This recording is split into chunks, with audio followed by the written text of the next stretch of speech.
Executive team consists of first vice chair, Etonia Davis, second vice chair, John Isaac.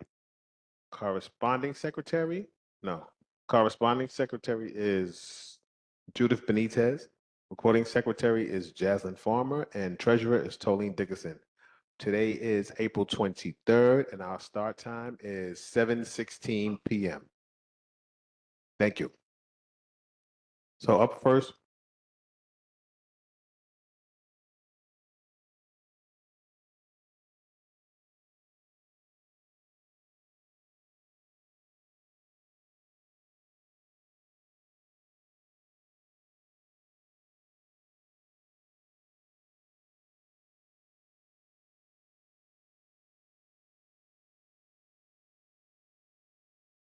Stand by 1 minute.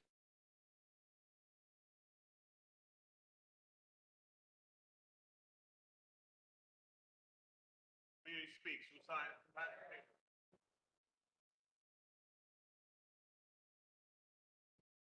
Board members, I have a question. Someone capable or able to take the minutes today for us? Our secretary is out. Somebody handle that just for today, maybe? Someone? Anyone? Take the minutes? Take the minutes. Tolene will help you. Thank you. Thank you.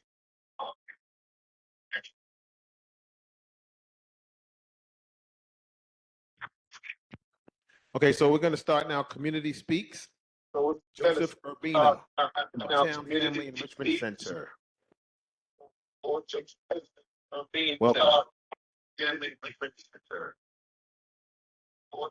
Welcome. Moment while we get the screen shared.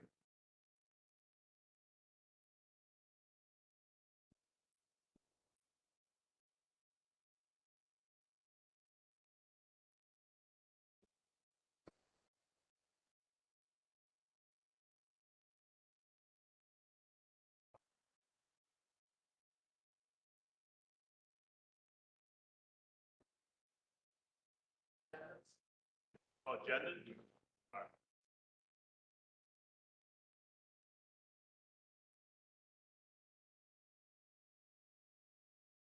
We all good? You ready? Yep. All right. Good evening, everyone. Good evening. My name is Joseph Urbina. I am the director of the Uptown Family Enrichment Center. Hello to you too. Today, I just want to start off by thanking the board for the time that you've allotted in today's meeting. I have a very special presentation for you all. And full disclaimer, this isn't the first time you've heard from me or a representative from our team, so some of this may be familiar, but it's very intentional that we share it today, because as we've been around throughout our community for the past year, I've realized as we promote a program, especially as the one that we are here to speak on today, there's sometimes misinterpretation in who we are, what we do, who we serve, and how we do that. So today's presentation will be very informative in that point. Does everyone have access to seeing the slide? Speaking to those online. Okay, great. As I said, my name is Joseph Urbina. I am the director of the Uptown Family Enrichment Center. I'll share a little bit more information on that in a moment. Before that, I just want to introduce our team. I am one of a team of 4, but it doesn't stop there. We have one community liaison, Brother Guy Lovin. We have 2 family advocates, Ms. Chanel Edmonds and Mr. Tyrone Spivey Jr., as well as several other members of our team, our Associate Vice President, our Quality Assurance staff member as well. But beyond the staff on payroll, I just want to highlight that this program is nothing without the community that we serve and that supports us in service of our neighbors. Next slide, please. You're going to hear a little bit about family enrichment centers today, or you may hear an acronym, FEC. Each family enrichment center is unique to their own neighborhoods, their own backbone agency. We are with BronxWorks. And while you hear a little bit about this model, I want you to know that regardless of the connections and services that we bring from our backbone agency, the Family Enrichment Center model is truly rooted in community. And you're going to like what you're going to hear in a moment. Next slide, please.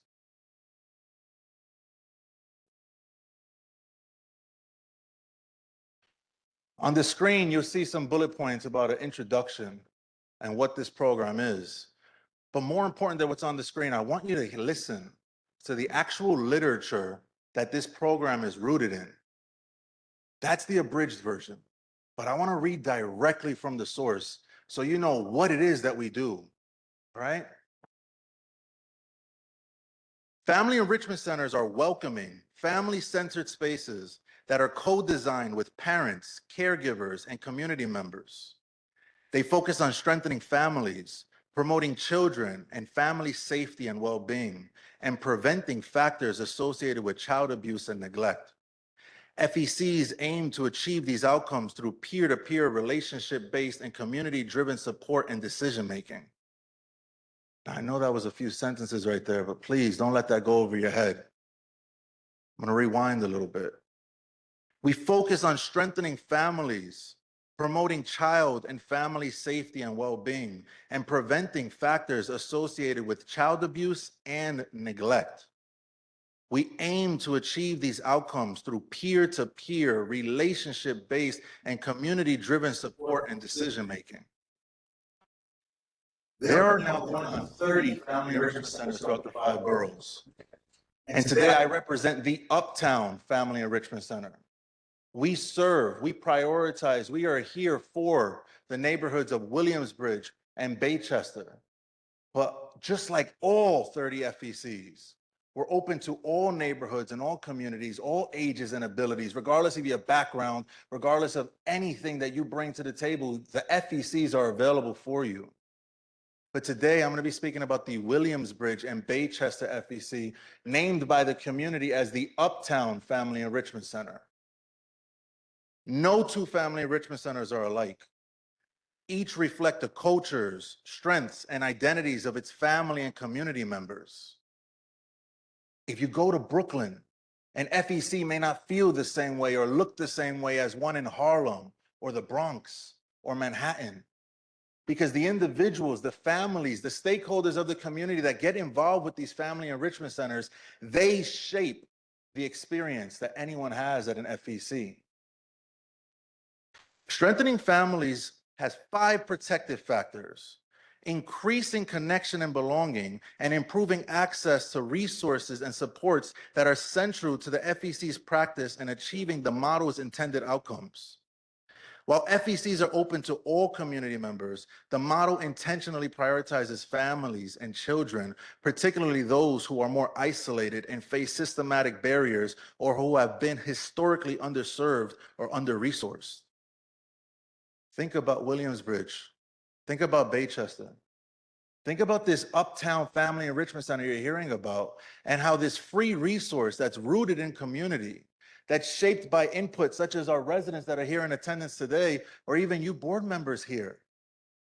What we do in the FEC world directly translates into every single household in our catchment area, even those beyond.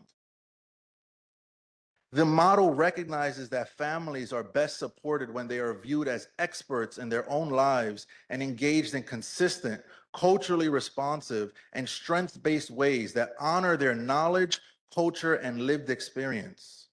The model also emphasizes the importance of opportunities for families to connect with other caregivers and neighbors, to access additional supports when their needs extend beyond what an individual FEC can provide. When you think about 30 family enrichment centers throughout the 5 boroughs, every one of them serve differently. Some of them have ways of providing for their community based on what their residents are asking for. But what we all have in common is we're not here to say that we have the answers. We're not here waving a solution in front of any resident. We're here providing a resource, a home-style welcoming environment for parents and caregivers alike to bring their families to free of charge without tapping into any of your private information. no commitment necessary. You can come to an FEC and never step foot in one again, but know that you are always welcome and encouraged to return. And when you come to these spaces, we're not here to say we have the answers to whatever challenges, obstacles, interests, or problems that you may present or are facing. But we are here committed to be present and hold space with you and others so you can all use our resources and our facility to discover solutions and opportunities so you, as the experts of your households, can solve those problems, discover what's working well, and how can you capitalize on that further. And I don't mean that in the sense of making money. I mean, what is going well and how can we double down? When you think about a family enrichment center, I want you to think about the generations beyond those of us that are here today. I want you to think about those that came before us that have paved the way for what we have as a privilege today. The Family Enrichment Center resource, this model exists with one sole purpose, and that is a preventive service. So that way our children and our youth don't have to succumb to child abuse and neglect. So that way our parents can take back their power and be of service, not just to their household, but to their neighbors, to their children, and the various schools, to everyone that they cross the street with. This is a resource that is having community in the driver's seat. The staff that we have, whether it's a community liaison or two family advocates, we are in service of our parents that join us. So that way we are creating what's necessary that only the parents know what is needed in their community. Just recently, we had a mother and her 10-year-old daughter host an event at our Family Enrichment Center. And this simple event, it was a slime event. But this 10-year-old girl, she's learning event planning, project management, budgeting, promotion, all in the form of soft skills and learning through play. In her mind, she was just building a slime event for other children to enjoy. But deeply rooted in that event, the mother and child were bonding. They were challenging one another, stepping out of their comfort zone. And with this, I want to speak to some other details that we have. We have 5 protective factors. You may also associate them as the values of this program. Every single thing we do in the Family Enrichment Center is rooted in these 5 protective factors. That mother, that daughter, when they were building out a slime event, they were building it based off these protective factors that are rooted in strengthening families to overcome child abuse and neglect. A simple slime event created an environment for those isolated families that build new social connections, for parents to explore parental resilience and learn more about the knowledge of parenting and child development, for children to explore with their parents social emotional competence of children, youth, their friends, their neighbors.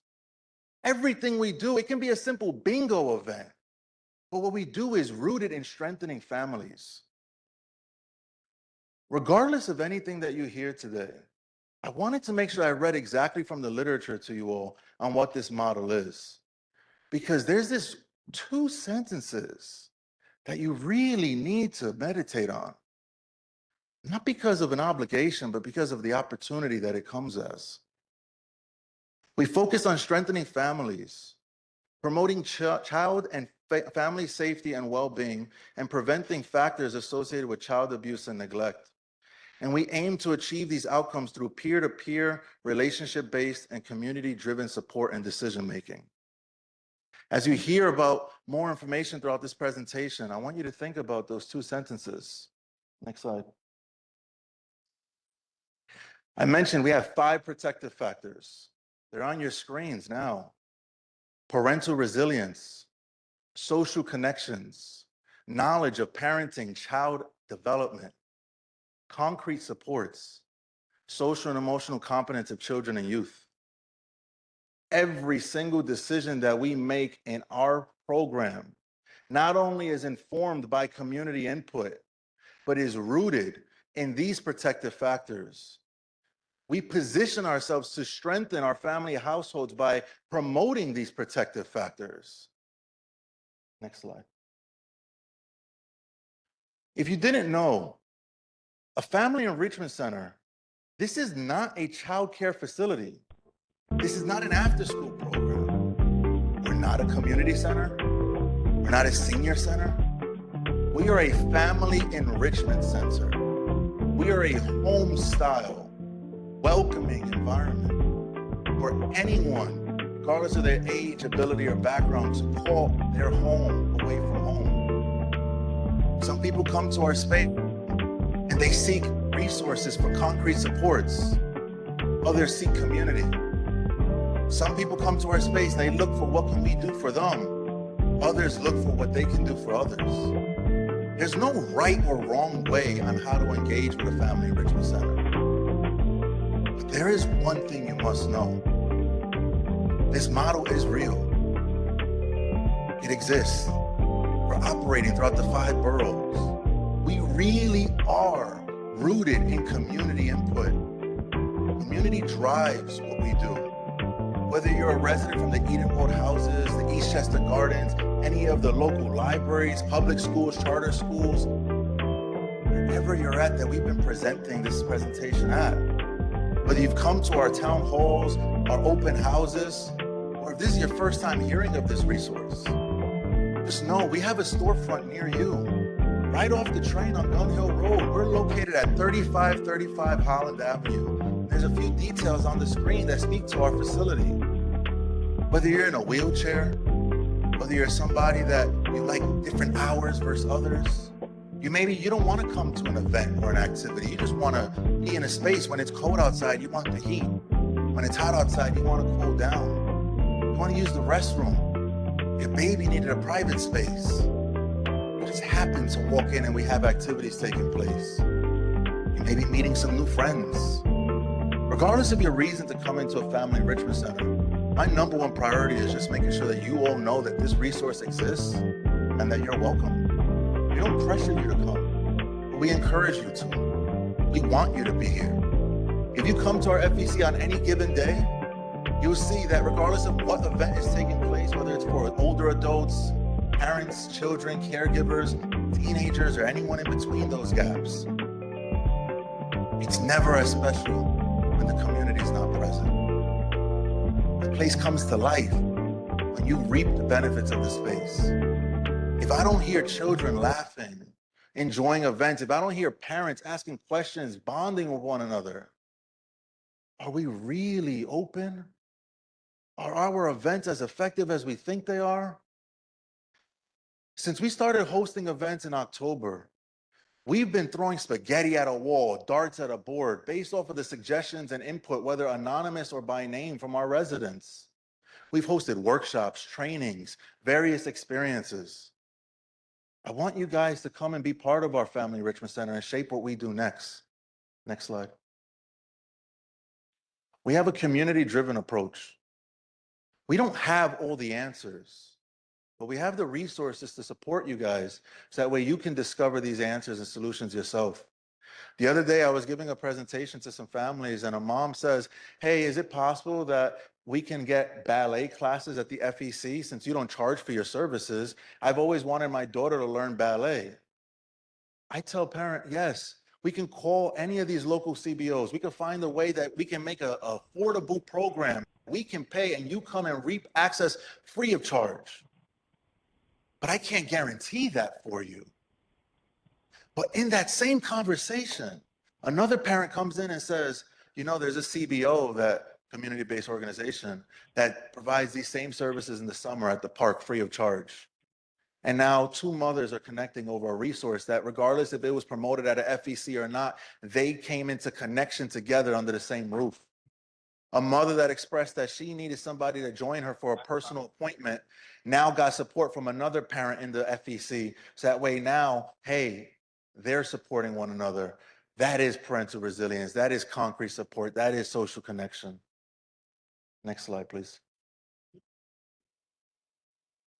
Regardless of what you do, there are plenty of ways on how you can get involved with the Family Enrichment Center. As I mentioned, there's 30 of the Family Enrichment Centers throughout the 5 boroughs. But for the Uptown Family Enrichment Center, which serves Williamsbridge and Baychester, I have some information on the screen for how you can stay involved. You can follow us on Instagram at Uptown FEC. You can call us 929-645-1861. 81. Or you can call me 347-767-8845. Regardless of what number you call, what account you follow, or even go to our website at uptownfec.org, just know that we are accessible and we do want you involved. Remember, we are more than a childcare space. We are more than an after-school program because we are none of that. We are your home away from home, where parents and children can come and access community in ways that they haven't received in the typical after-school program or community space. If there's anything that resonated with you guys today, whether you're virtual or you're in person, please stay involved. It's more than what we can do for you. It's what can you do for your other parents and children in the community. Think about what's been done for you and how we can pass that forward. Since we've opened up our site, we've served our older population, we've served our adults, our middle-aged adults, we've served teenagers, children, 10 and under, 10 and over, all sorts of parents, caregivers, whether they were going through postpartum, grieving the loss of a child or a parent. We are a space that while we are not perfect, with every single person that joins our resource, you make us just that much closer to perfect. Because you alone are the Family Enrichment Center model in real life action. So I implore you all, stop by, visit us for a cup of coffee, tea, or water, or just to say hi. We're at 3535 Holland Avenue. Right now, we operate Monday through Friday, 9 a.m. to 5 p.m. But if you look at our calendar, which you can see in person over here as a printout, or even go to our website at uptownfec.org, you'll see that we have various programming taking place Monday through Friday, mornings, afternoons, evenings, or even on the weekends. If there's anything that you see that you like or don't like, your suggestions really have an impact on what we do next. If there's anything you would like to see, any connections you'd like to see us form, please make those suggestions. Because without you, we're just a roof and four walls. We're just staff. We're just another program. But with the community, we're a family enrichment center, a preventive service for all ages and backgrounds. I look forward to speaking with you all again. Thank you.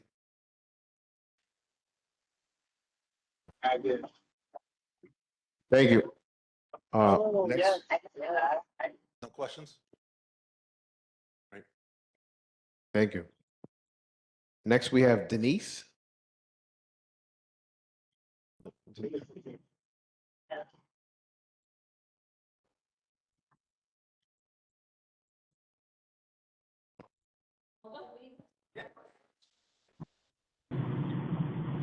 Denise, Denise, you have 2.5 minutes. Thank you. 2.5 minutes. Thank you. Hi, my name's Denise Echeverria. The Haven City Church is a church in the Bronx at 2 Van Cortlandt Avenue. May 2nd, they will be giving, in collaboration with Hope, they will be giving 30 pallets of food to 30 different churches and starting a pantry workshop. In conjunction, I will be volunteer with the Latino Carpenters. And Local 79, Brother Anthony Reed would be also volunteering. We do need volunteers or people to just show up there. That would be to show their support. As we know, we do have families that sometimes need that little extra help. And especially in these times with no affordable housing, single moms, and with the situation going on with ICE, people being scared to ask for resources, thinking they can possibly be deported. All these factors into more food pantries in the Bronx. We need more food pantries, and this is one way of doing that. And I welcome you guys if you would show up. It would be a beautiful thing to see you. May 2nd, 2 Van Cortlandt Avenue East. It starts at 9 o'clock to 1. If anyone wants to see if their church can still register, I'm not sure if all the spots have been taken already. Please see me. Thank you. Thank you, Denise.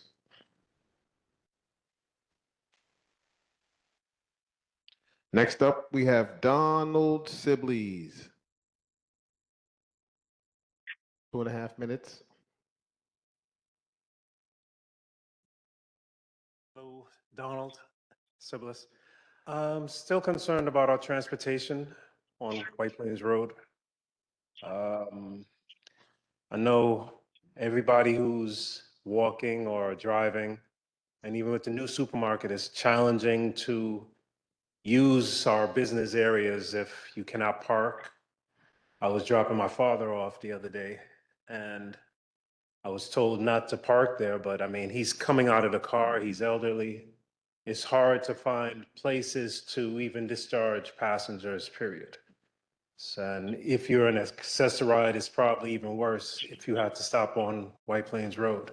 They're a wider vehicle, there's nowhere to stop. So I'm hoping we can rally as a community to not have the bike paths underneath the train. I'm not against bike paths, but underneath the White Plains Road underpass, because it's going further down to Allerton the last time I checked. If they get past Pelham, it's a wrap, I think, but hopefully we can make changes. It affects our community, safety as well. And I've seen Carpenter improving with the parking, the alternate side. I don't know if there's been towing happening, but when I go down, it's not as bad lately. It's hit or miss. So those are my concerns for the community, safety and transportation. Thank you. Thank you, Don. Next up, we have Raymond Booker.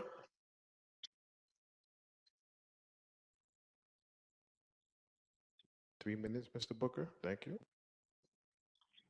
Okay, I live on Compton Avenue between 241st and 242nd Street.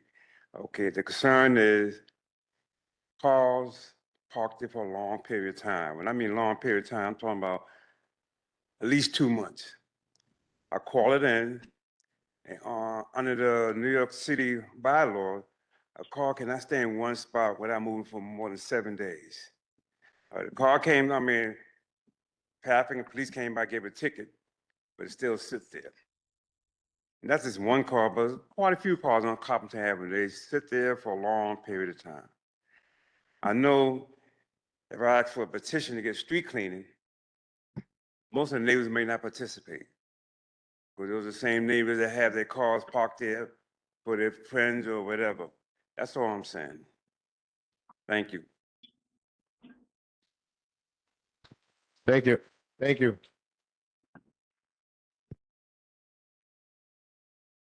That's Carpenter and where between? Okay, thank you. Next, we have Leon.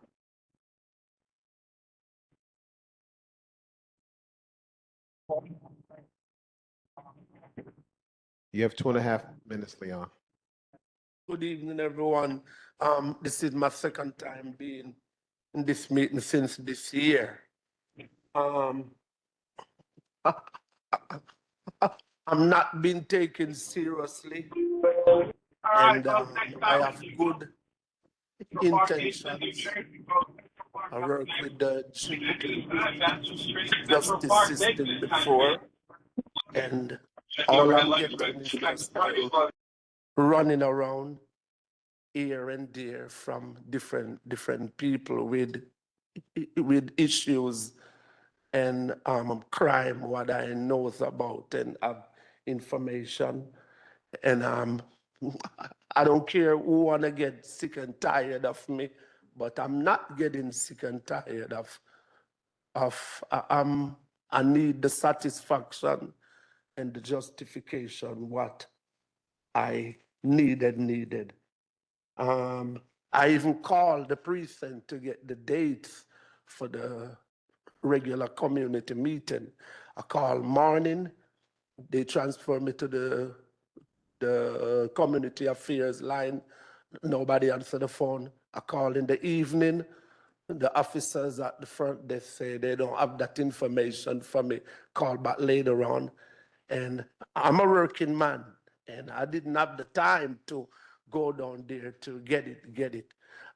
It used to be on my phone, the days for the upcoming community meeting. All of a sudden, all I'm getting, you have reached the community affair department, please leave a message. I call morning, noon, and night, never get the dates to go in. I don't know if people have something what they dodging or hiding. And my informations, what I have, are very valuable. I met Officer John Lane before and discuss a lot of issues to him. Detective Gonzalez know what's going on. Officer Strawn, Officer Slim, Officer Bell, and NCO officer, and Bronx narcotics officer. I don't know his name, but I have his number. And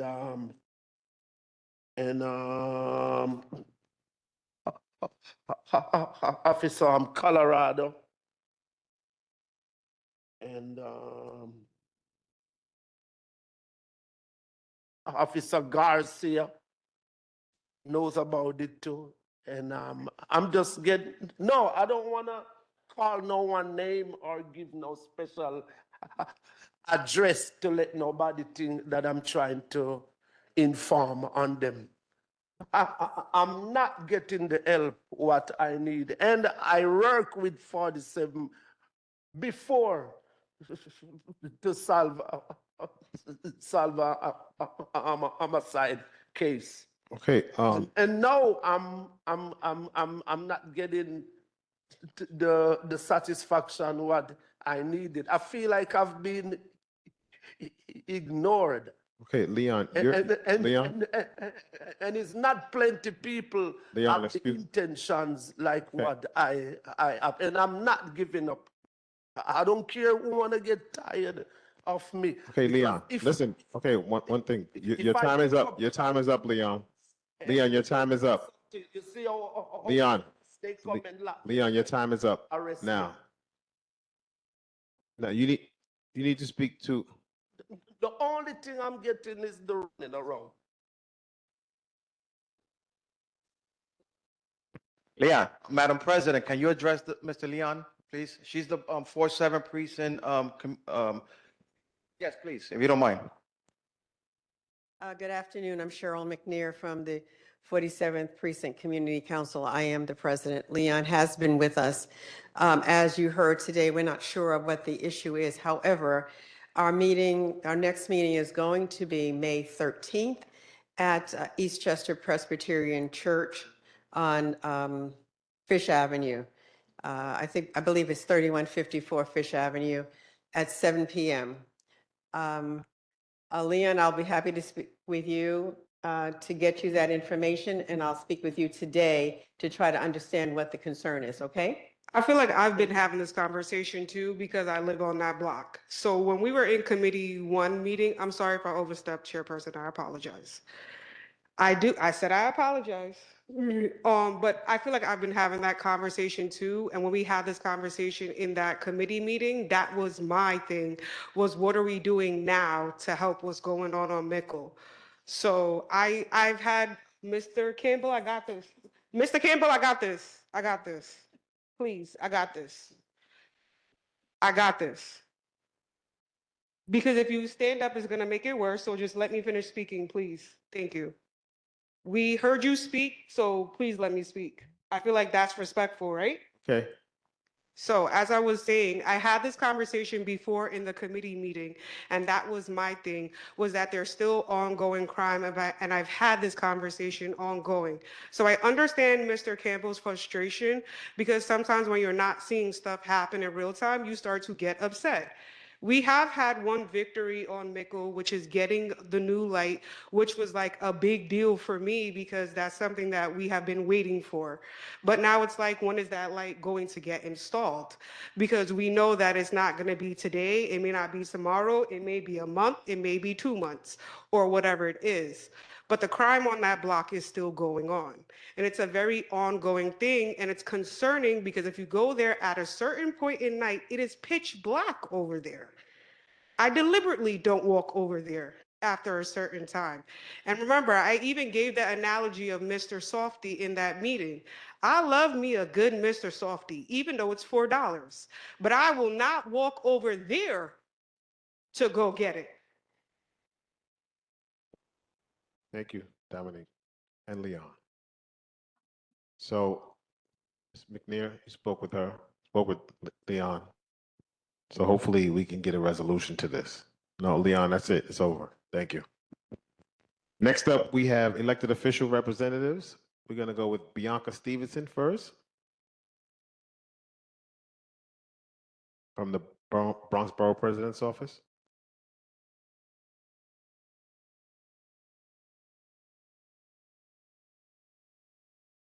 Good evening, Chair, board members, community. I hope I can get through this because I actually forgot my glasses and I need them. Sure. I'm gonna say no. Let me see. Let me see. Let me see. Let me see. Ah, perfect. Okay, all right. So thank you to all the board members who have scheduled their reappointment interviews. I am proud to say that all the CB12 reappointment interviews have been conducted, and we will be starting. We started new interviews for new applicants. You guys have some, some really good-looking applicants. They're like good, well, not good-looking. That's the wrong phrase, but you know what I mean. Good possibilities. So, okay, so that will be going on until May. And then by the beginning of June, you guys, you will get a email from the borough president saying, status. We are also excited to announce that we are a few weeks away from the start of Bronx Week 2026, which is May the 1st to May the 17th. The office is incorporating both new and returning events into this year's programming, including annual silent disco, skate party, health day, and grand finale concert, parade, food and arts festival. Bronx Week is our opportunity to highlight the communities that make our borough great. The borough president is asking that members sign up and march with her for Bronx Week. Okay, there are flyers out front, scan the code, and also to stay in touch by following the borough president's office on social media. Also, the office launched the first Lights Out initiative in partnership with DOT to help identify and report malfunctioning street lights. That's the one that looks like this. There's a little QR code on the bottom. Any street lights you see, I know this board always talks about street lights out dark areas. Please report it and to this portal and get some repairs, get some replacements. Potholes also continue to be a major concern. There's like a literal pothole portal now. There's information in the front or 311. There's an online website to report just for potholes now. And I also wanted to flag this nifty seniors resource guide. So there's a few of them in the front and there's many of them in the office. It was too heavy for me to carry a lot, but I did bring about 20 of them. So feel free to look at it and, and request them from the office for your various community organizations we represent. So thank you very much. Have a good evening. Okay. Thank you, Bianca.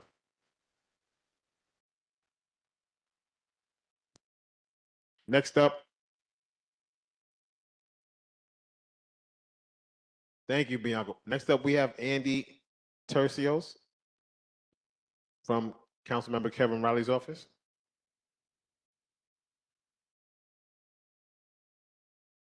Hello, everyone. How are you doing? My name is Andy Tercios. I'm from Councilmember Riley's office.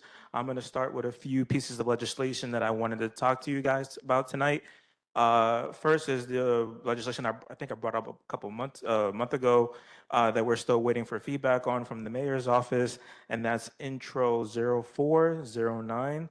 It's a local law that would basically incentivize Department of Transportation to post on their website bus specific bus stops and bus lanes, and then putting information as to when those specific bus lanes are in effect for. So people will be able to see when they're driving, if if they're inquiring about a specific street, to understanding if it's a bus lane and then when and with specific which time frame is that bus lane in effect for, and that'll essentially be put up on their website for people to view and see. Next, it's Intro 297 and Intro 280. Excuse me. Sorry, these are two bills that Councilmember Riley is just co-signed on. These are bills Intro 297 and 288. 297 essentially requires an agency of or office to be designated by the mayors to essentially be a consultant to the police department in order to provide religious or not-for-profit institutions with support in establishing and maintaining emergency plans. Such plans should include, but not be limited to establishing protocols to address threats of violence or safety evacuation procedures that might be needed. So I remember the last community board, there was a situation where it had created some kind of inquiry within yourselves about measuring the safety of your meetings. And unfortunately, the bill doesn't necessarily dictate whether that could be applied to community boards, but it's definitely something that if you would like to see in legislation, should definitely come to speak to us or our LD to inquire if that legislation should be altered or amended. And then Intro 388 is basically a hotline where people can report discrimination, harassment. This essentially will be created and monitored by the Citizens Commission on Human Rights. It'll also track data as to the type of harassment, and that information will be improved outreach and support in terms of referrals. For budget, participatory budgeting has unfortunately concluded. A lot of the ballots that we made were done unfortunately online and also paper ballots. So unfortunately, we didn't have time to inform you guys about it. But unfortunately, the projects will be announced at the end of June. And then for events, we're having a self-defense class over by 177 Dreiser Loop Auditorium. That'll be Friday, May 1st. There are two sessions that we're having, one for seniors and one for youth. For seniors, it's from 2:30 to 4:30. For youth, it's from 5 p.m. to 7 p.m. I didn't bring any flyers with me, but I will be happy to email you the RSVP and the flyer in case you want to share with anyone else. We're having a community conversation with Parks Department. That's going to be Tuesday, May 26th. As you know, the doors open at 6. We start at 6:30. It'll be outside of the park, inside the Parkside Cornerstone. That's 2972 Bronx Park East. That's Bronx, New York, 10467.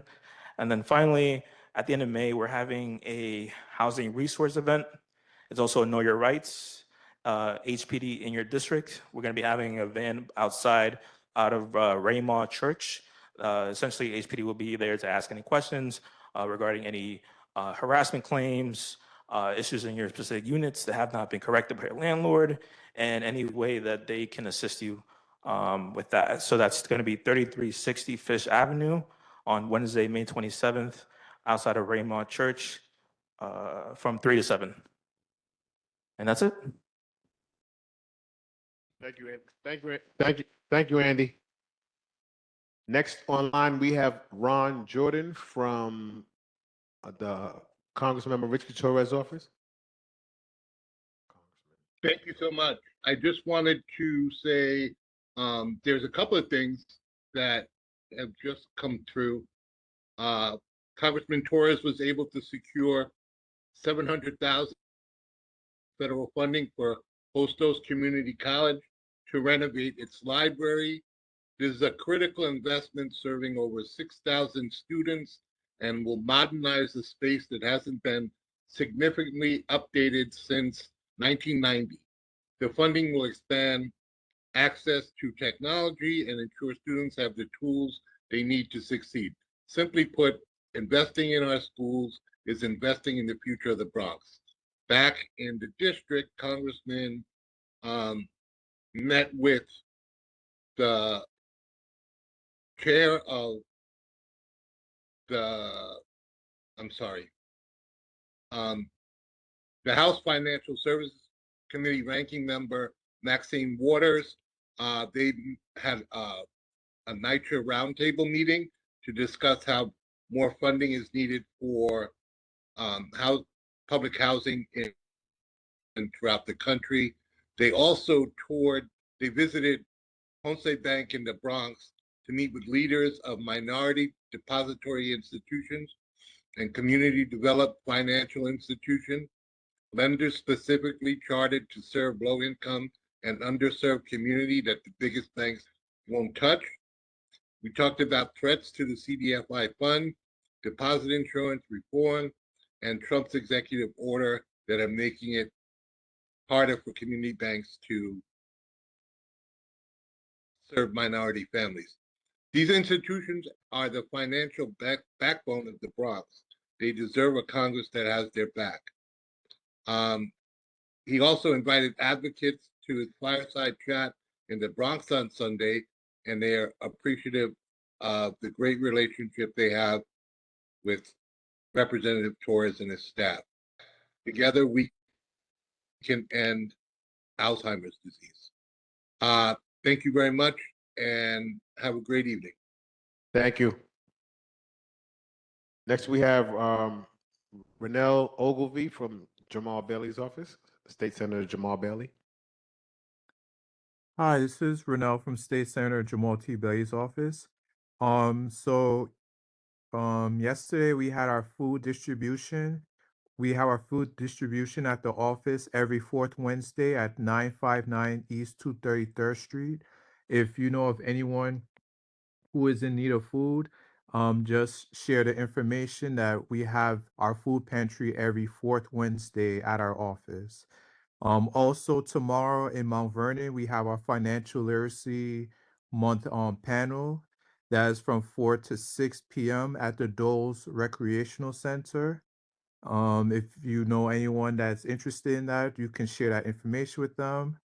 Also, we were supposed to have our autism walk on Saturday, but due to the inclement weather, we had to cancel that. And then also, in the month next month, we have our HPD mobile outreach van that'll be right in front of our office. That's Thursday, May 7th from 12 to 4 p.m. And then we have another date, May 19th, from 2 to 5 p.m.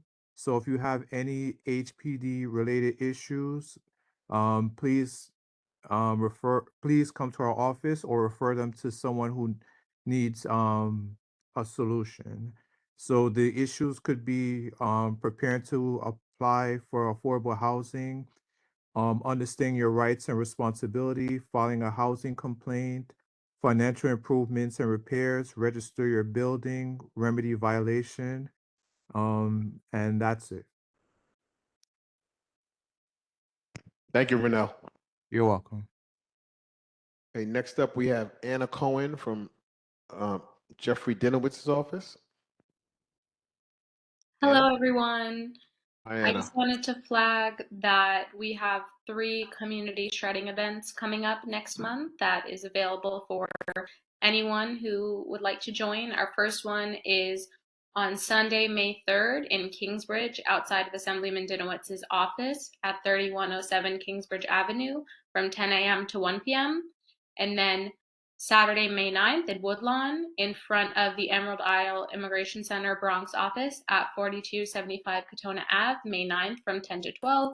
And then in Riverdale on May 17th from 10 to 1, the corner of West 235th Street and Johnson Avenue. And I will drop all that information in the chat, and we hope to see anyone there who has documents to shred.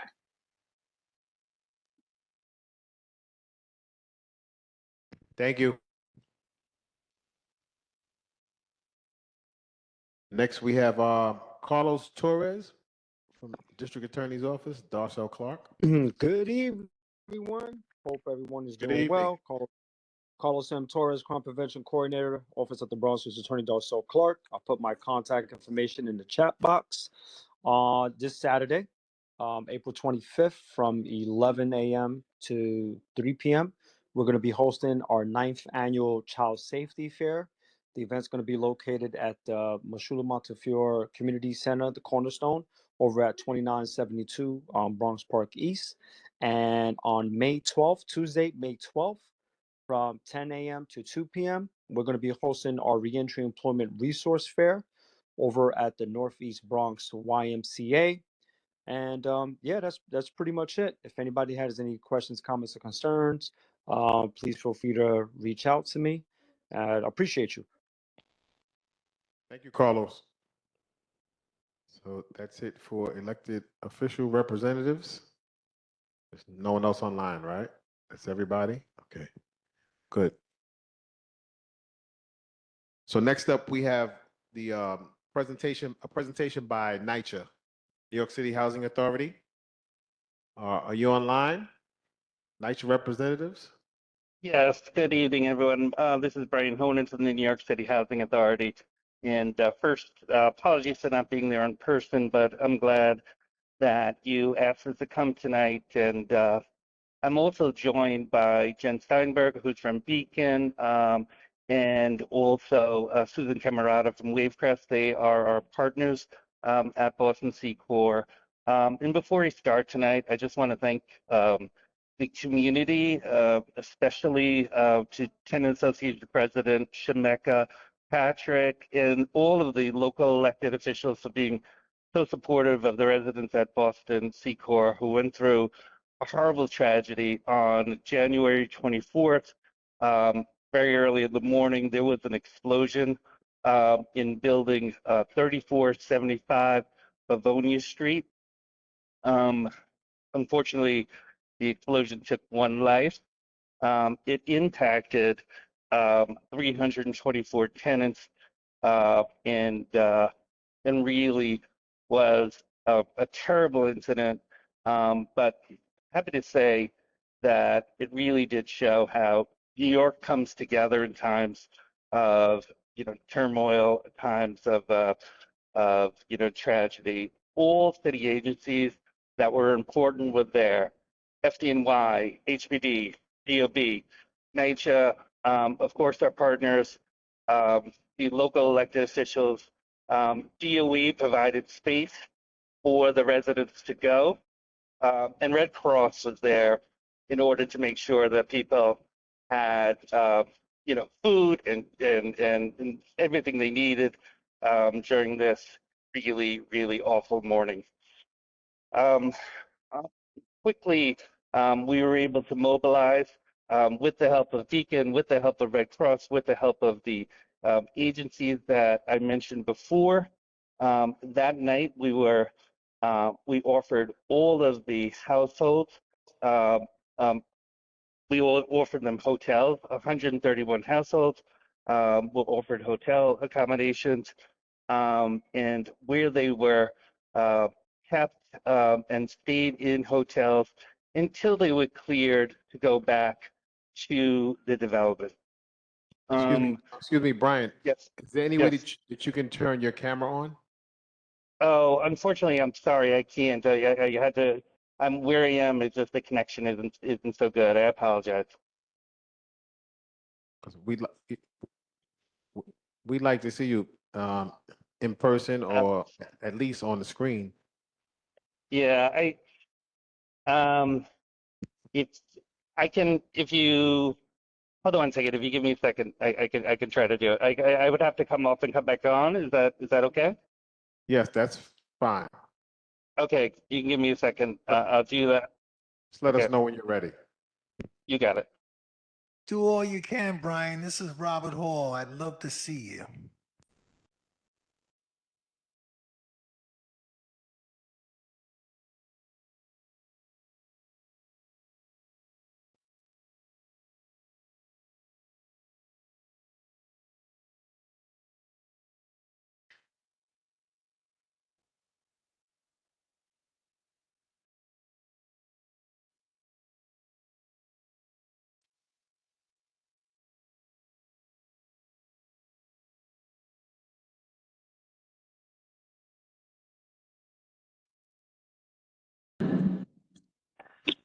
Is this better?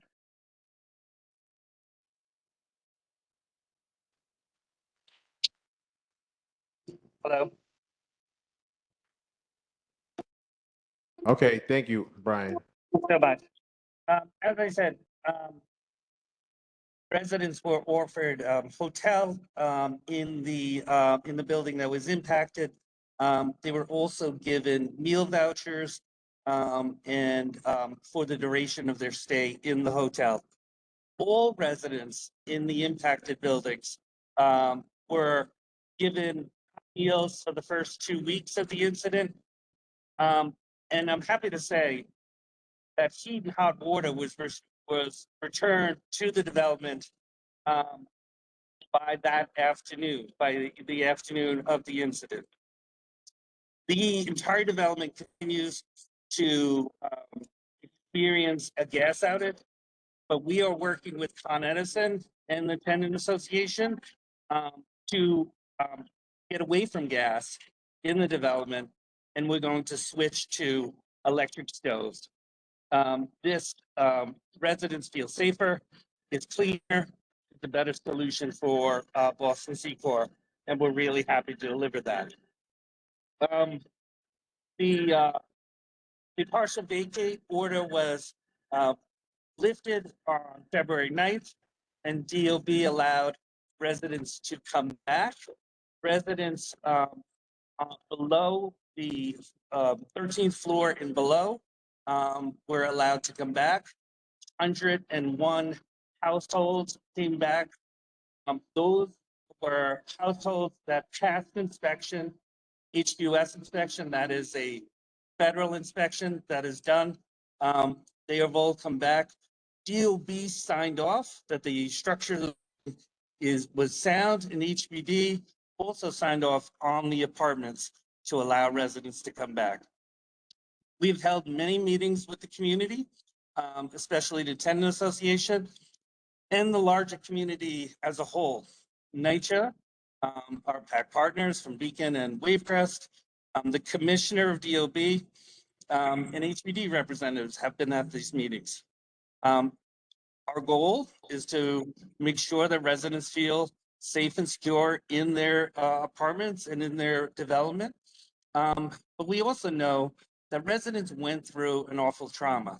And for this reason, our PAC partners have offered counseling services for residents to make sure that they get through this really difficult period in the healthiest way possible, and to make sure that their mental health is first and foremost. Residents were also offered stipends for property damage. They were given no questions asked, $2,000 for any damage that they suffered. If the damage was more than that, they had to provide receipts or some sort of documentation showing that. And on a case-by-case basis, the management company considered that. Tenants on floors 15 to 17 received a stipend that was double the amount, because that is those are the impacted floors of the explosion. And the last thing I want to say is this was a very tragic incident, but we know from the arrest that was made that this was an incident that was the cause of an individual who unfortunately stole a stove, removed it from the apartment illegally and unsafely. The gas traveled, and unfortunately, we saw this horrible event that took a life and did a lot of damage, both mentally and physically, for the residents at Boston Secor. We will continue to work with the residents at Boston Secor and the entire community to make sure that we get through this. And with that, I'll take questions. You have to use the mic. Use the mic. Hello. Where you at? Yeah. Oh, yes, I'm returning from Washington DC. Okay. So I really don't care where you at. Uh, my concern is that, you saying that you're working on electricity. They've been having hot pots since January. And the last meeting that I went to, they said that they have to wait 2, 3 more months. Come on, man. Are you kidding me? Like, that's better than Ozempic, them hot pots. People losing weight, man. Like, serious. What? So we want to make sure that residents receive the service that they deserve, but they receive it in a way that is safe. There is no such thing as turning on gas quickly. But in looking at this, and in consultation with the Resident Association, we decided waiting longer and going with a safer and cleaner option with electric stoves was best for this community. But how long? How long? How long? It's been since January.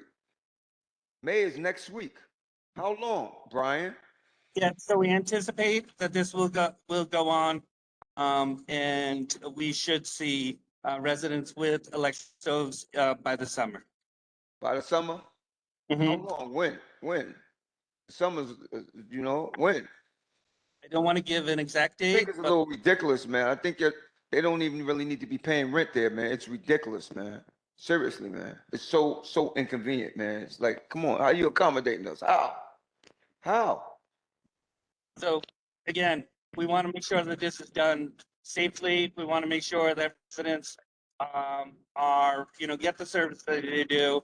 And honestly, at the end of the day, they are going to have to wait a little longer, but they're going to get an upgrade in receiving a much more reliable stove, a guarantee of no gas outages in the future, and also much cleaner as well. Okay, Brian, just try to get it done in a timely fashion. Yeah. Another question? Yeah. Brian Honing, this is Robert Hall from Gun Hill. Hello, Mr. Hall. When did you decide to have mental health capabilities given to the residents of Boston Secor? Was that done initially, or when did that take place? No, so it was not done initially. It did take some time to find the right provider. But that was announced at a community meeting on March 17th. And residents have been taking advantage of it. And it's a needed service, and I'm glad that they were able to provide it. Okay, next question. Why is it that the residents had to go through the Red Cross to many of these hotels when in fact there was availability, and there's always availability within NYCHA? Is that too much of an ask? And let me give you an example. I have a lady who cleans the building in Gun Hill, and she lived in Boston Secor. But she had to take her family and move to Amsterdam Avenue and be to work on time. All right. I did ask Eva Trimble why we in Gun Hill could not provide an empty apartment, because we have a couple. And I was told that's definitely out of the question. Can you comment on this? Yeah, sure. So, Mr. Hall, I priority was to make sure that people had housing that was safe and ready that night, right? Remember, we're talking about over 300 people, many of them children, many of them older. And while we do have vacancies, those apartments are not moved in ready. So we want to make sure that people had something that was comfortable, was safe, clean, and ready to be moved in. And hotels were our best option. We also sat with each person, and Red Cross did too, to try to make sure that people were given accommodations that were best for them. Sometimes it may, local. Some folks were placed in Manhattan. Some places were placed in Westchester. But paramount was to make sure that residents were safe, that residents were never went a night without a roof over their head, and that goal was accomplished. Okay, now let's go to this agreement that the residents signed.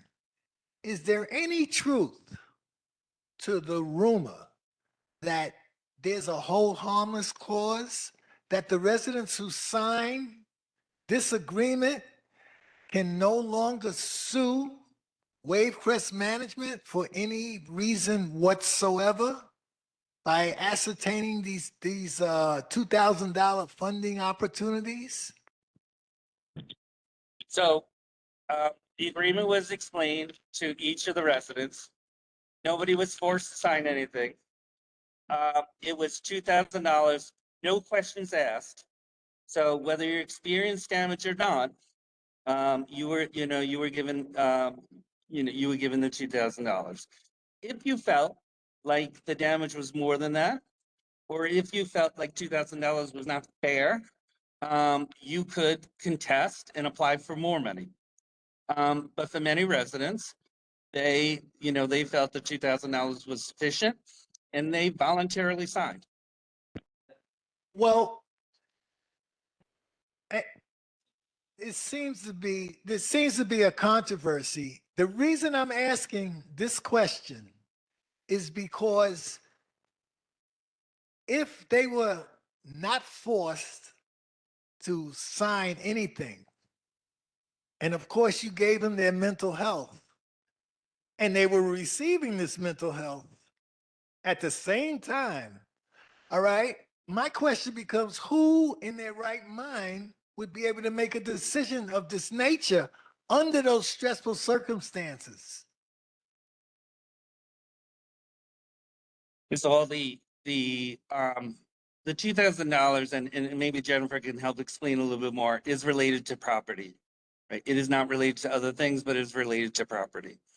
So, so again, the agreements were explained to everyone individually. They voluntarily signed or did not sign. And some people, and we did hear from some people, I know people came, to my office as well, said, I experienced much more than that in damage, and they did not sign. And so it was voluntary, and it was also very generous.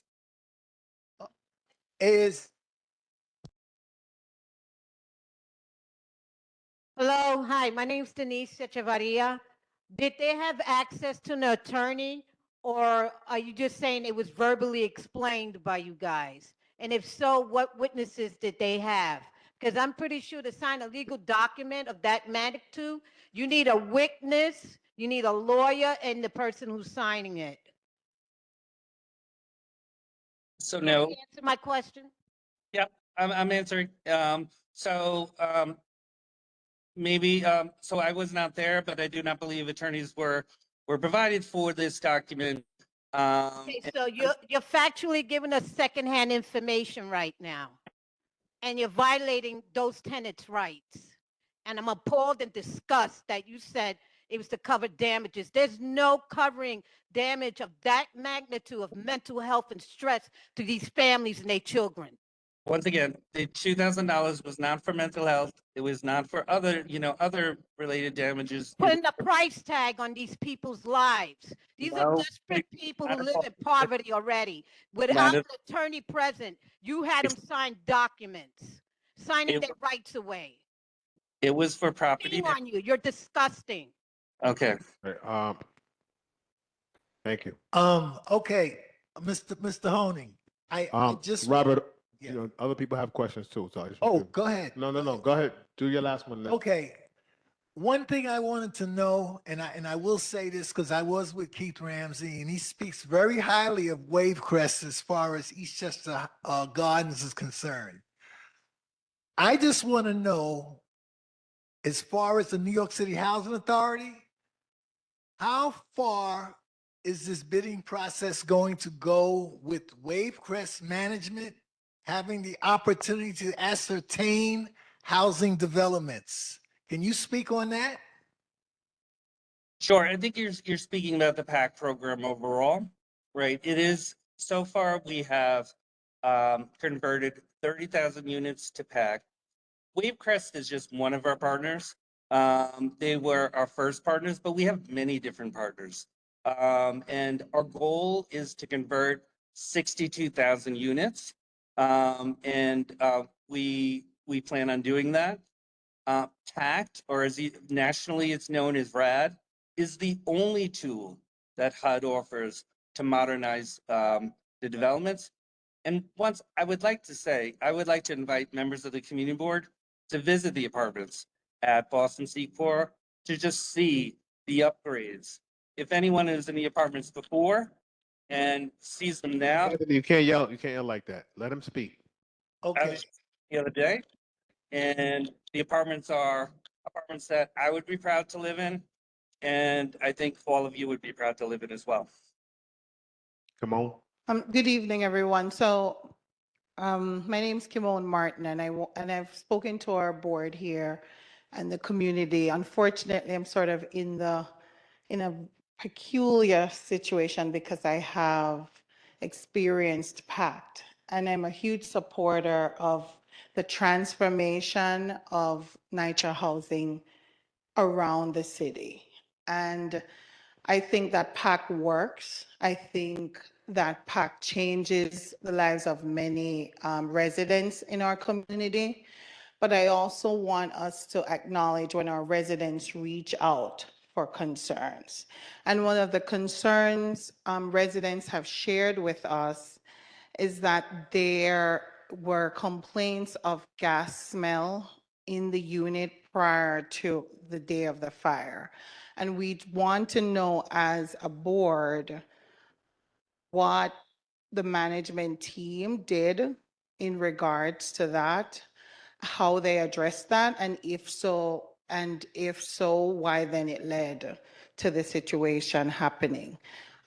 These are rumors, of course, so are there call logs that show that residents did report the smell of gas prior to that day?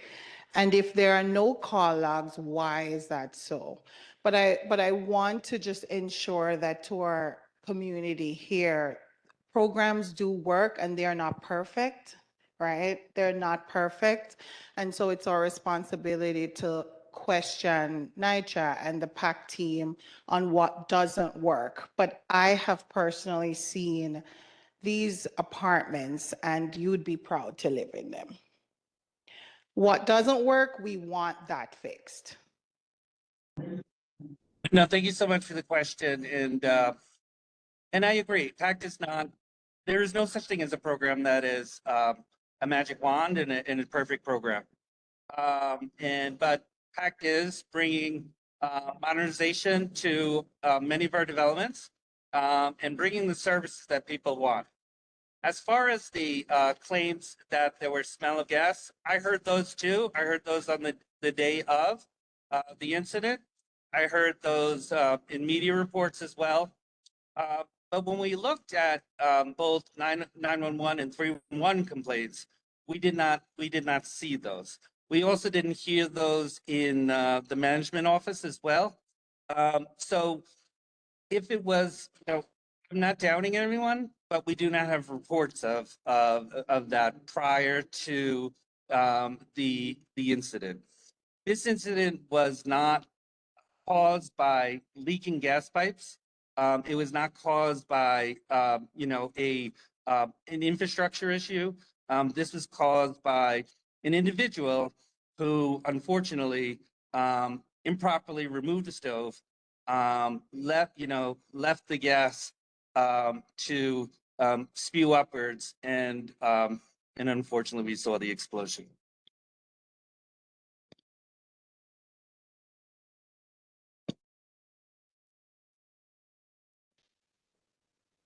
Good evening. My name is Elise Murray.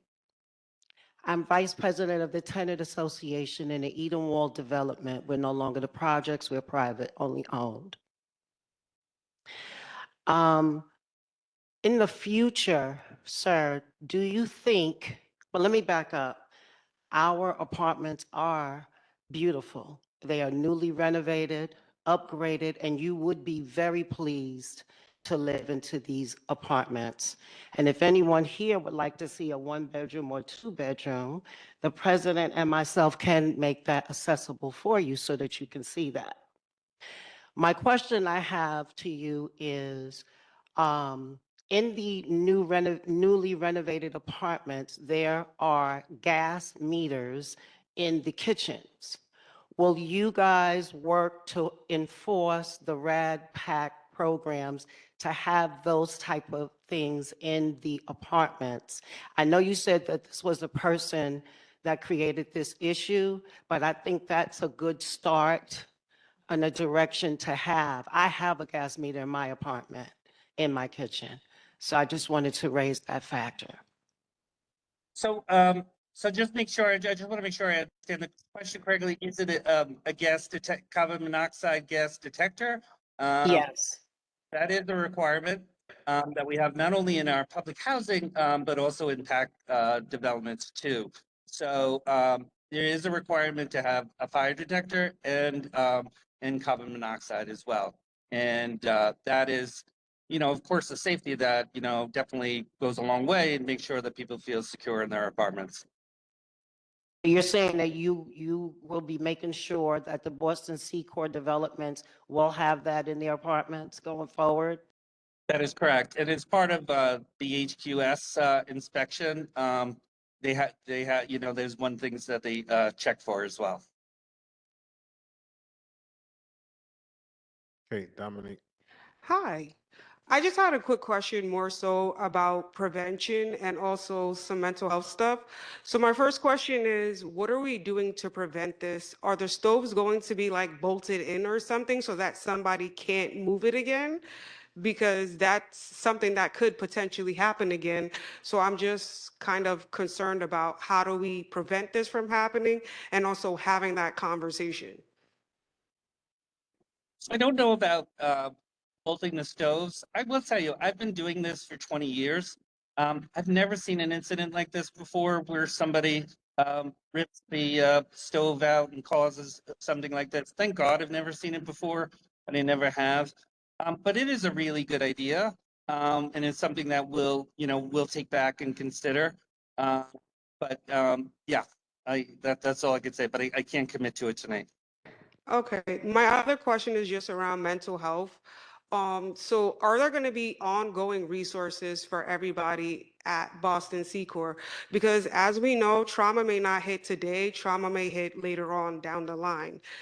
Everybody's not affected by trauma the same. So my concern is that maybe a year from now, somebody may be feeling something. So what are we going to do for the community in terms of mental health resources or ongoing mental health resources?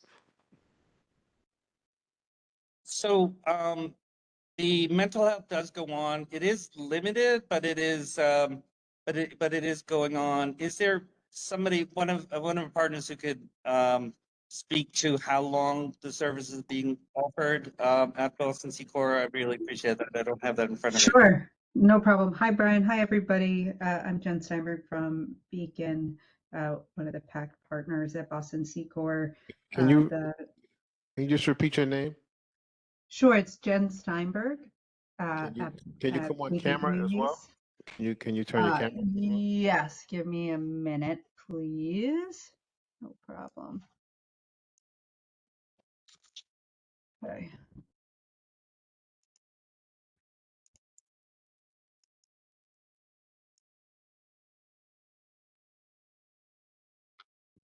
Is it, am I on now? Can you guys hear me? Yes, we hear you. Okay, great.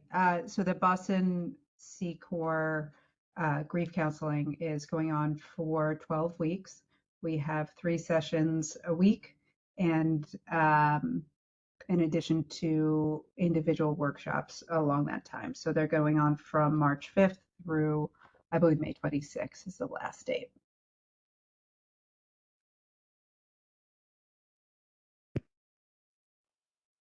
I have a question. How many people are actually attending these sessions, or do you have a percentage, either or? Right now, there have been about 20 individuals who've taken advantage of those sessions. We've mentioned them at all of the community board meetings. We put them in our FAQ that we submit. I say community board meetings because I'm here, the community meetings. We put them in all our FAQs that we've handed out, and we leave flyers in the community centers as well to make sure everyone's aware of those resources and can take advantage of them as they see fit. What's the percentage? There are 538 at Boston Secor, to a small percentage. 20 out of 538. Okay, thank you. Correct. And wait, I'm sorry. And you said, what are you doing now to outreach the rest of these people that were affected? For the outreach, we've mentioned the community board, excuse me, I did it again. We mentioned the grief counseling at all of our community meetings. We put it in the written FAQ that we handed out at the community board meetings that were very well attended. We leave flyers in the community rooms and in the lobbies. May I suggest the same way you were able to reach these people to sign these documents, that you reach them individually as well with the same favor and give them some counseling, please? We're very excited to do more outreach to get as many people as want I'm saying going to to them take advantage of it. individually, the same way you got them to sign a document, you can speak to them individually about grief counseling. Thank you. Thank you. Okay. Is that it? Nope. No other questions? So I know that a lot of our community board members have not seen a packed renovated apartment. And Jennifer and our NYCHA representative, if an olive branch could be extended to have members tour an apartment over at Boston Secor, I think that would be great to sort of have our members understand what the apartments look like and what renovations residents are getting pre the fire and afterwards. I think that would be helpful. Yeah, we'd be happy to do that. And Nicola, in my office will work with George, and we can find time to do that. But look, we're really proud of the work at Boston Secor. We're proud of the work at East Chester Gardens. We're proud of the work at Eden Walls and Baychester. Really, I've been coming to this board before. I've been, visiting the developments before and after. And the difference we're making in the quality of life for residents is really impactful. And so we'd be happy to host. Mr. Honing, just before you leave, and that's a very good point, all right? But I just would like the community board to be available to look into the situation regarding what took place in Wavecrest and what is being done to massage the situation, so to speak. And if they would allow us, we don't mind, but we just want to oversee it in the best interest of the community, if that's okay, Ms. Steinberg. Okay. We have to go. We have to be done, Anthony. That's it. I'll call Brian.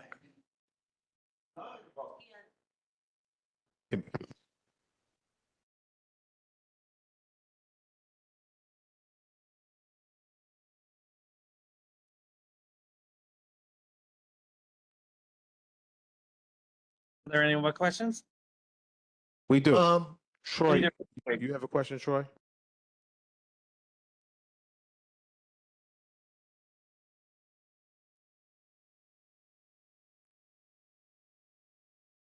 Yeah, we're aware that NYCHA primarily manages and rehabilitates existing public housing rather than building new developments through the use of like PACT.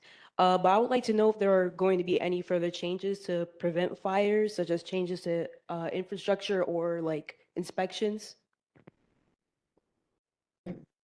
So, um, so the, again, I can't say that there's anything that could have been done different in this case. This incident was caused by somebody who is, known to the tenant who was renting the apartment, had access to the apartments, and, did something that was illegal. So, I will say on the public housing side, we do have, for the first time ever, a fire prevention unit that is doing, um, a lot of things to make sure that our developments are safer. And in the PAC developments, just by upgrading them, just by modernizing them, they are safer in every way possible. A lot of things such as what? Said you were doing a lot of things, like what? Like you said a Sure. So for literally decades, on the public housing side, due to having improper, sprinkler systems in our community centers and in fire prevention infrastructure, NYCHA had to have fire watch. What fire watch is literally is a person who sits in an area to make sure that there are no incidents. And if there are one, they would call 911 and the fire department. It's a tremendous, waste of resources. And it's something that just shows a failure, right? We have now invested money in those centers to bring them, to modernize them, to make sure they're safe and make sure that residents in those spaces are more secure. In each apartment, when we do inspections, we do something that's called a 5 Alive. We make sure that residents have fire detectors. We make sure they have the carbon monoxide detectors. We make sure that that they have the window guards. There are, actually we call it 5 Alive, but there are about 10 things that we're checking on. But they're all safety in mind. And those are things that we didn't do in the past, but we are doing now. Okay. I just wanted clarification. You repeated multiple times when we talked about the documents that the tenant signed, that it was just with regard to property. So I just wanted to clarify if they signed anything that in any way impacts their ability to sue Wavecrest based on the incident that occurred. No, it doesn't. It doesn't. Okay, so that was with regard to their property. Have there been any type of legal workshops available for them to have a better understanding of what their rights may be in that regard? Throughout the PACT program, legal aid has been at, I'm trying to remember exactly how many, but they attend most of the meetings. They have attended and been available for residents throughout the process and continue to do so. I believe they were in attendance at the March 17th meeting, though I'd have to confirm. And legal aid has contacted us on behalf of certain residents who've asked questions. So legal aid continues to be available to residents as part of the PACT process. Okay, I think that given the nature of concern and the rumor that was bringing a lot of disruption for everyone here this evening, it would be nice to be intentional to have them available at the upcoming meetings so that those conversations can be had simultaneous with the arguments. And I think that, like Dr. Finn brought up, with regard to mental health services, something 12-week is definitely considered short-term, and we can understand that something this traumatic has long-term impacts. So seeing as though you only have 20 people attending, I would hope that we could discuss something where at least those 20 individuals have access to long-term care, and you continue to use the same efforts, right, like you did previously, to make sure they all understand that these services are available, and that they're flexible, because just as a social worker, I'm aware that a lot of the time things are available when we are doing other things like working or commuting, and we have unique schedules. So things available in the evening, things available in the weekend are also important. I understand that when you all contract in this way, sometimes you're limited with the hours, but there needs to be something available for people like those in the room. For example, we're all here. So if we needed services, it wouldn't only need to be not within the 9 to 5 day, but also outside of the evening where many of us also have obligations. I appreciate your time. Thank you. Thank you. Thank you. Thank you all for your questions. Seeing none, hearing none, we can move on. Okay, Anthony, but we need to quickly.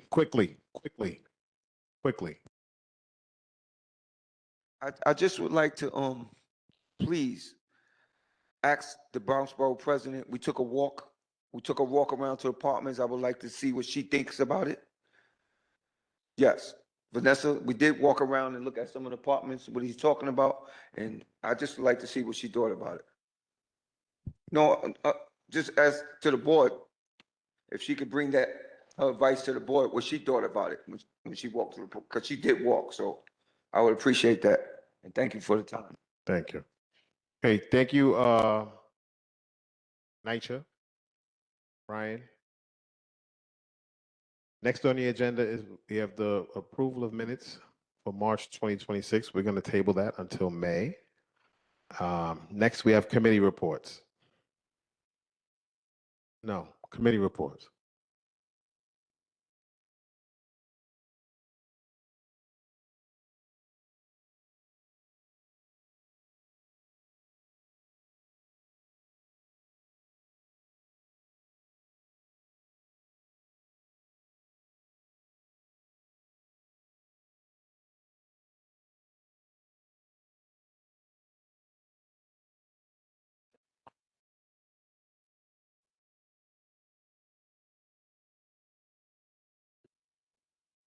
Hello? Yeah, where's my cue? Where's my camera? Get a good angle of me. Committee one. Oh, that's okay. We could do that. Um, So committee one, we met. One of our ongoing conversations, as many of you know, has been about the liquor license, of how, just real quick, the 47th precinct met with us and they wanted to know what can we put in our liquor license, our questionnaire, and our stipulations to ensure that certain establishments can follow the community board guidelines. Ms. Benitez put together a questionnaire that mostly everything was already covered that 47th precinct wanted us to look at. I have some additional things that we can amend in our questionnaire that, as I said, for the most part, that we have most of everything that they kind of inquired for us to go over. So quickly, I am going to go through some stipulations to be amended and added, and also I'm going to go over the questionnaire. So if you have not gotten a chance yet, you can probably double check with George if you want to see our existing one that we give to them. So in our stipulation, one of the things that we did put that I think that we should kind of revise, the statement is the licensee will cease to use the services of a promoter. As many of you know, promoters are a common, legitimate way that hospitality industry uses to support their business. I think that we should revise it. And this is not going to be set. This is going to be revised, of course. The use of promoters will remain fully under the management and supervision of the licensee. Any promoter engaged will be required to adhere to guidelines set by the licensee, including crowd management practices, security coordination, and the community board standards. With that being said, that kind of allows promoters to provide the establishment flexibility, accountability, and business activity. And I think that is a better way to kind of compromise of when we're talking about promoters.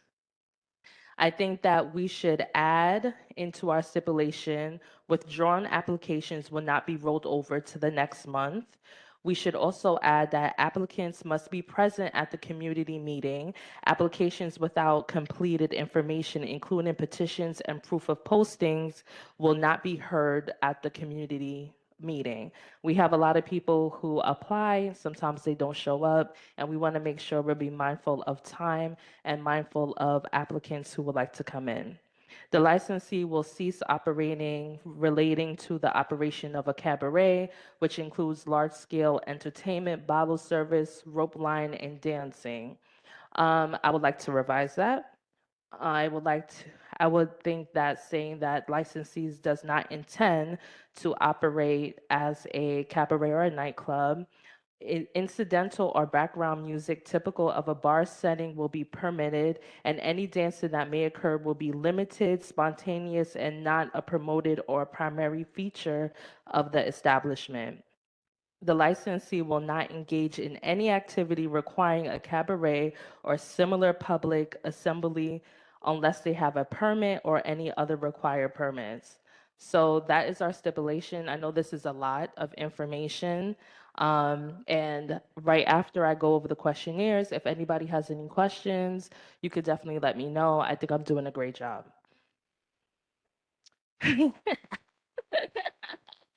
Just to keep everybody's attention. We're a good community board. We try to keep it together.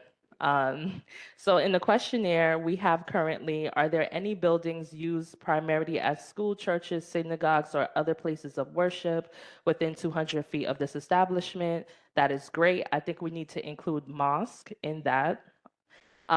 Premises, we should also include the sidewalk cafe license. We know that a lot of places during the warm season, they're gonna start to come out. By what right does the applicant have possession of the premise? Is it owned, leased, subleased? We're gonna also speak of the type of building. Is it residential, commercial, mixed? We're gonna figure out the zoning. One thing that Alfredo was talking about is, zoning and building. So we wanna make sure that we include that. Does the premise occupy more than one building, zoning lot, tax lot, or more than one floor? Will any outside area or sidewalk cafe be used for the sale or consumption of alcohol beverages? What is your proposed occupancy?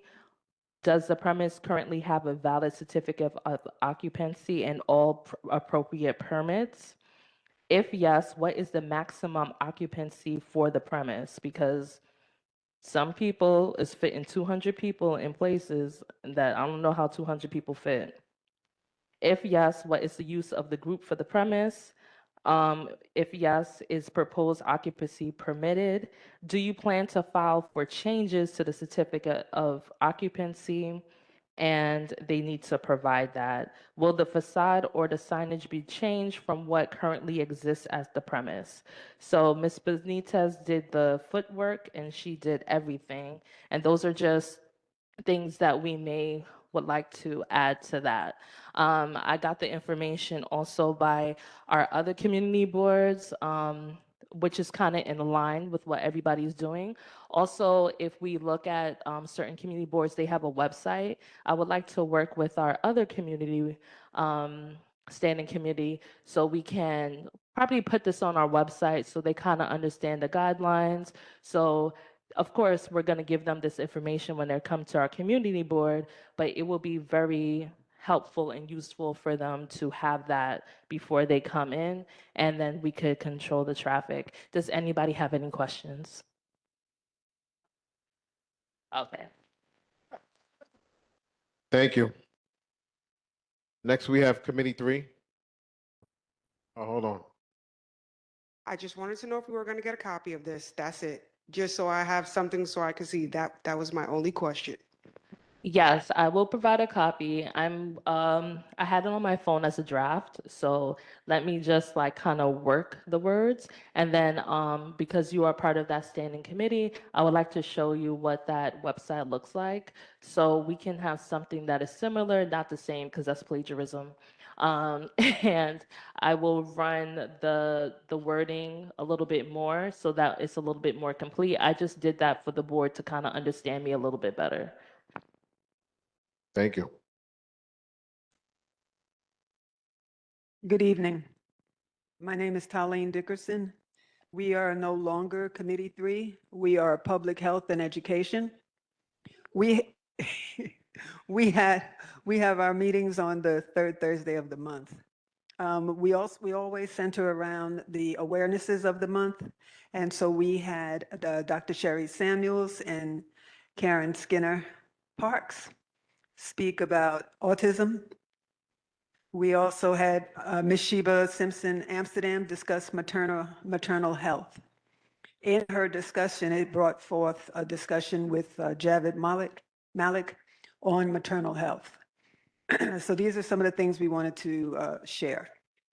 Requesting local hospital advisory boards to come into the general board meeting You're and listening discuss to a rates. community board meeting. I decided I was not going to go to that wait time. Can you please mute yourself online? Tony Bryant, remember I told you about the lady, the block association? George, can you mute? Thank you. So where was I? Okay, to discuss rates of Black maternal health mortality and create plans to combat it through disseminating educational resources throughout the community. The second one was a call to action for local entrepreneurs and business leaders teaching workshops to consider doula programs as a career pathway, as they are highly needed professionals in our communities that have poor health outcomes for maternal health. We can brainstorm at the general board as well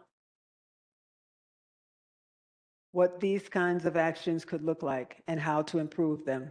Dr. Diane Price also presented, and she brought up to discuss the availability of the post-birth warning signs and the doula program. So I'm going to give this to Dr. Finn so she can talk about the social media section of our committee. Hi, everybody. I hope everybody has been following and has been seeing that Alpha has been posting very often. The only thing that we're just asking is that if everybody can also help out in taking pictures and doing interviews so that we have more footage for Instagram. So I'm going to hopefully next board meeting, if we could get a few people to just do a spotlight on so that we have some people to showcase and that we have some other stuff to showcase over the summer, that would be awesome. Thank you. So just to end the information of the minutes of our meeting, the last part of the meeting was centered around something that's close to my heart, no pun intended. But we had, it's Donate Life and Organ Donation Month. So Dr. Darrell Nani and Dr. Diane Price Banks spoke about donations. And as you may or may not know, I am a transplant recipient. So I shared my story. I'd like to make a motion to approve the minutes from Public Health and Education Committee meeting. I don't need to do a motion?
All right, everybody. And or Ms. T about public health and education. All right. Do your committees have any motions that you want to put on the floor? Okay. All right. So then we're going to circle back real quick. As we already noted, we have one committee that has a name. All right. That's awesome. So it's encompassing. In front of you, you should have a nice little handout. Right. Because I like tangible things, and it's recyclable. So nobody get mad at me talking about, oh, you in the environmental committee and you printing stuff. It's recyclable, right? Basically, on that sheet, it's just letting you know when your committee meets. So since these don't have names yet, it's giving you a breakdown of what committee that you could be a part of. If you don't have the sheet, don't worry about it. We're going to pass around extras. If you already know what committee you're in, you're good to go, and it has the dates and times of when you actually meet. If you want to change your committee, that's not entirely up to you. You have to actually put in a request with the chair if you would like to change committees or be on multiple committees. So to confirm, you have to be a part of at least one committee at the community board. But if you have the bandwidth and the strength to be a part of any other board, yes, please be a part of as many committees as possible, because with the more diversity of thoughts of the membership, we get to great resolutions like this. So I'm just going to simply ask, Committee 1, during your last meeting, were there any suggestions made about the naming of your committee? Right? Yes. We didn't have quorum. That's okay. We could just talk about the suggestions that were made. You didn't have to vote on it. Okay, you want to know the suggestions? Cliff, I send it to you. You don't want to read it? No? Okay. I'm sorry. Put me on the spot. I'm nervous. Okay, there's about 3. There's a few. Okay. I mean, not a few. It's okay. Sorry. Thrive Committee is Thrive in all caps, right? Committee. It stands for Transportation, Housing, Re. I can't pronounce this word right now. I'm sorry. Investment and Economic Viability. There's Connection Committee, which is collaborating on neighborhood needs, economic development, transit, infrastructure, and community outcomes for neighborhood equity.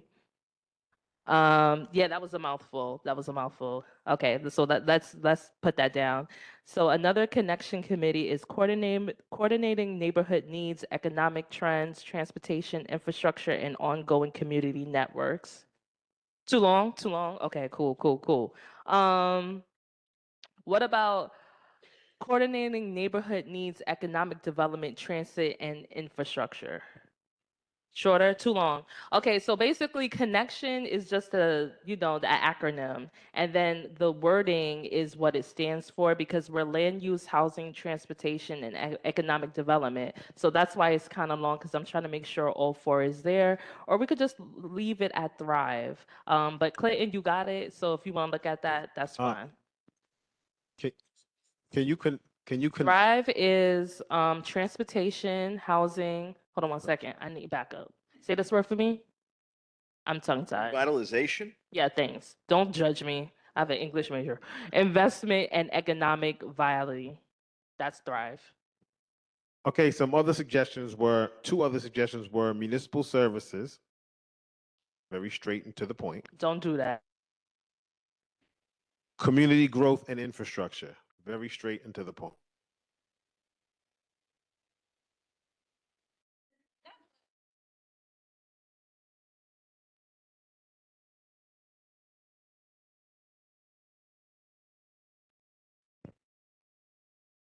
A little long. Okay, Etonia. All right. So Thank you. those are all of the names. As y'all heard, there were at least 7. So We are not, that is not something that's up to us. You are the committee, so you're going to take all 7 names back to your next committee meeting so that you can actually do a vote on it and then come back to us. Right? No, I just wanted to say one of the ideas of renaming is so that it's, people can understand what it is rather than trying to figure out, rather than seeing Oh Thrive and then they got to figure out what that is. Right, and so everyone can know when they're supposed to attend their committee meetings. Right, those are not the names you gave me the other day, though. That's all I'm going to say.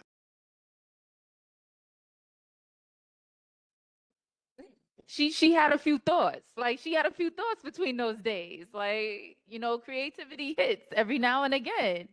Like, okay, so that was for the suggestions for committee 1. So now we're moving on to our remaining committee, which would be parks, safety, and environmental concerns. Now, the naming for these committees is open to the board. So if you guys have any ideas of what that should be renamed, not speak now or forever hold your peace. Just literally make the suggestions to the committee itself as well as to the board here. Here is your opportunity literally to make the suggestions because regardless, it has to go back to the back to the committee from which it came so they can actually name themselves and then come back to us to let us know, well, not even just let us know, but put forward a motion for a vote on that name. Everybody good? All right, so here are the suggestions. I'm not taking Clinton's thunder. Would you like to say what the suggestions were at the executive meeting? All right, okay. So the suggestions were Community Wellness and Environmental Resources Committee, Community Safety, Parks and Environmental Stewardship. I like the stewardship part. That's cool. All right. Quality of Life, Parks and Public Safety Committee. So, all right, so those were the 3. Right? Right? It was Community Wellness and Environmental Resources. That was 1. Community Safety, Parks and Environmental Stewardship. That was 2. And the last one out of the executive meeting as a suggestion was Quality of Life, Parks and Public Safety. Right? Yeah. Huh? The original name? Oh, committee number, insert number. This is. Oh, what? Okay. So the committees was parks, safety, and environmental concerns. Just those 3. Hmm? No? Words. True. That is true. That is true. And that could also be a suggestion of literally parks, safety, and environmental concerns. That could also be a suggestion. And if that's what the committee would like, then they can vote on that. Right. The next one, did you do committee 1?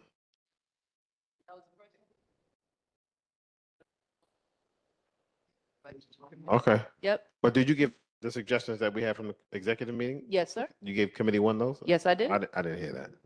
Did you hear our suggestions? Did you Shall hear we the- go through? You know what? We're right here. Do We're it gonna again, do it again. please. All right. Committee 1. All right. It was community. Okay, excuse. All right, everybody, real quick, real quick. Infrastructure, housing, and economic development, community planning and development, planning, housing, and economic development, community growth, and infrastructure. Thank you. That's exactly what he did. Right? But these are all great, viable options. But again, it has to be narrowed down in committee first and then brought back to the main board. Now, I'm going to lean this back over to our chair because now that we have our 4 standing committees, right? So remember, it's 4 standing committees. It's the 3 committees that make up all the work, right? And then the new governance committee that we all voted for back in February. So remember, bylaws went from being an ad hoc to becoming a full standing committee. Right? So in order for all of these committees to be able to function according to our current bylaws, each committee must have a chair and each committee must have a vice chair. Currently, we have co-chairs for each committee because that was the structure that we all agreed to when we rolled this out in the previous years underneath the former chair. All right, so we voted earlier this year to keep the structure. Wonderful. We voted again to add another committee. Great. We still don't have no chairs for those committees, not outlined. So that's why I'm going to bring it back to Clinton so he can announce who are the chairs for the aforementioned committees. Okay, so I'm gonna go backwards from committee 3. Well, I'm just gonna call it that for now. Public Health and Education Committee is Tolene Dickerson, Chair, and Dr. Sherry Samuels, Vice Chair. For Committee 2, which encompasses Parks, Public Safety. Well, right,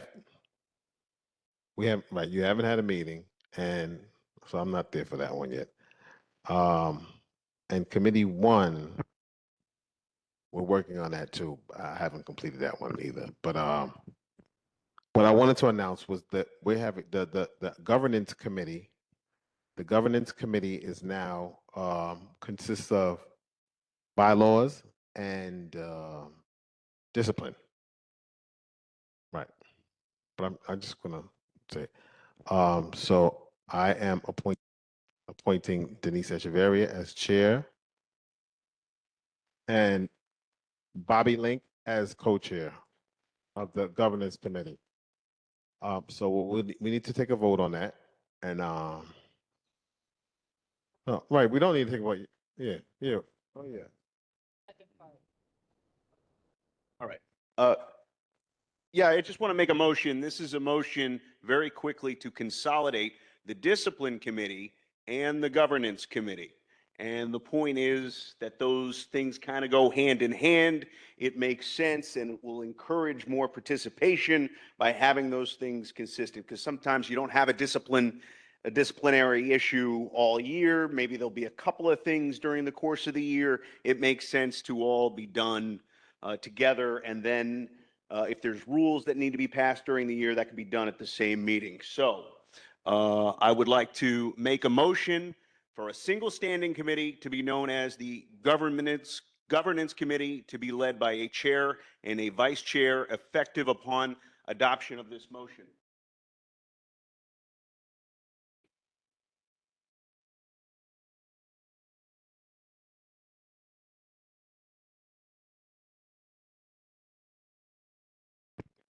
So we're going to have to roll that over till next meeting. Table. Table it. Thank you, George. Sorry.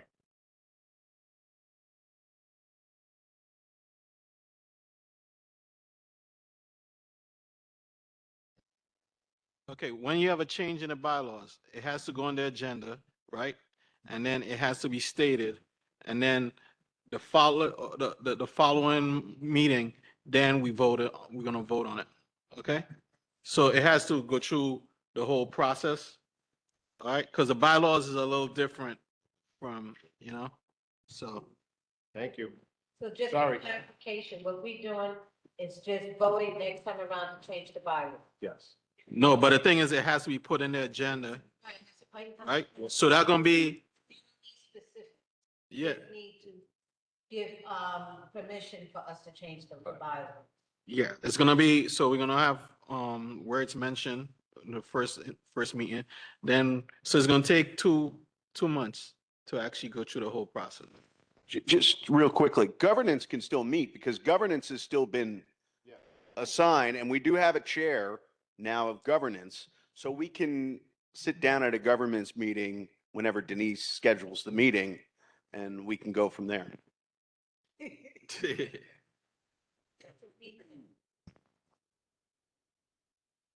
Karen, you're recognized. You're recognized. Use the microphone.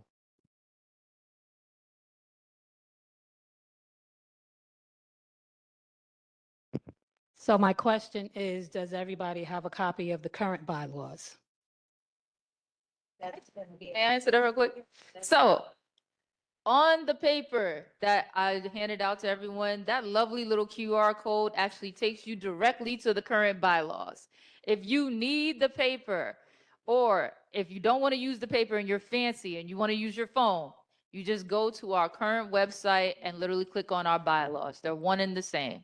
Now, in that same breath, right? This is now a duty that is absorbed by our new governance chair and vice chair, but not just them. The committee is now responsible for maintaining the bylaws, which means also updating it.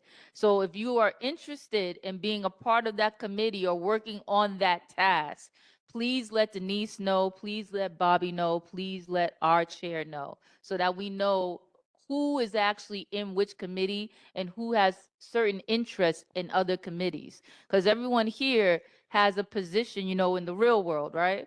But that doesn't mean that that's only the thing that you stick to when you're here. You can go to different committees because your talents and your input is just as valuable at those committees as well, that may not be akin to what you normally do in your day to day. Right? Okay. Y'all Thank you. welcome. All right. I will definitely ask George right now for more copies.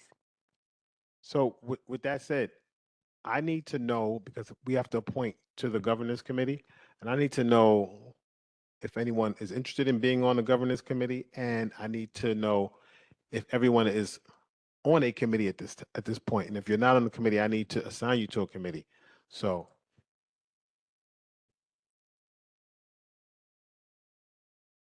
If you're in, because, oh, okay, this hasn't been spoken about yet. It's not on the agenda. Forget it. Because I was gonna say, if you're on a committee, that you automatically, but it's okay.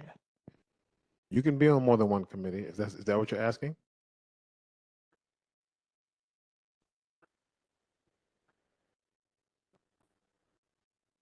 Okay.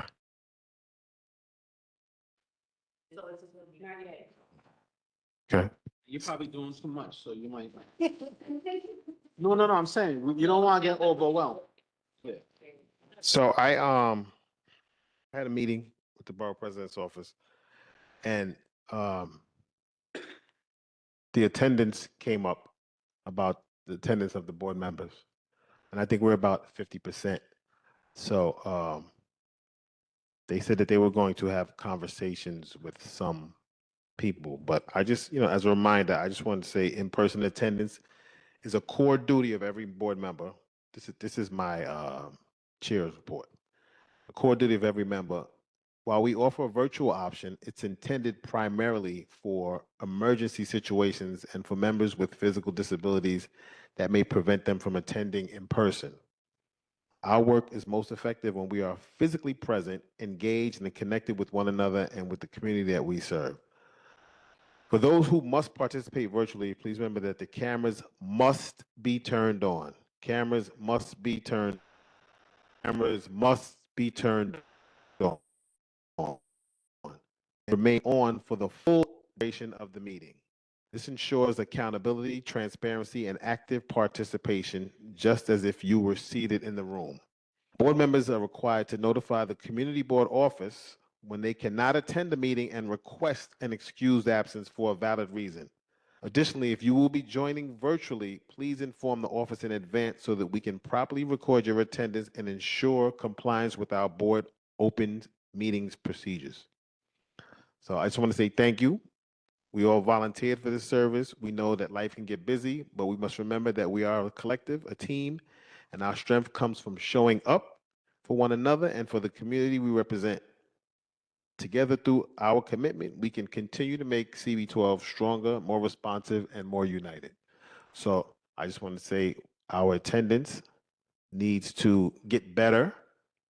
The board, we're going to get new board members probably in June, as they said, and we need to set a good example for them and not just think that the virtual is an option when it's really not an option. Disability or you have an emergency, not just because you don't want to come or you don't want to show up that day. So I just wanted to put that out there again. I talk about it. I like to talk about that regularly. Microphone. Well, when I had my re-interview, and they've had me down, and I know I'm here more than 50%. So their record keeping, at least for me, is not accurate. Well, they get the sheets from us. So It's not accurate. That's all okay, I'm I'm saying. just saying that they Yeah. get the sheets from us. It's not their record keeping, it's our Yeah, record. but we're not always taking attendance. We always take attendance. So Always? that we always You take take attendance. attendance today? Always take attendance. We always take attendance. Well, Always. She has the attendance sheet right here. We always take attendance.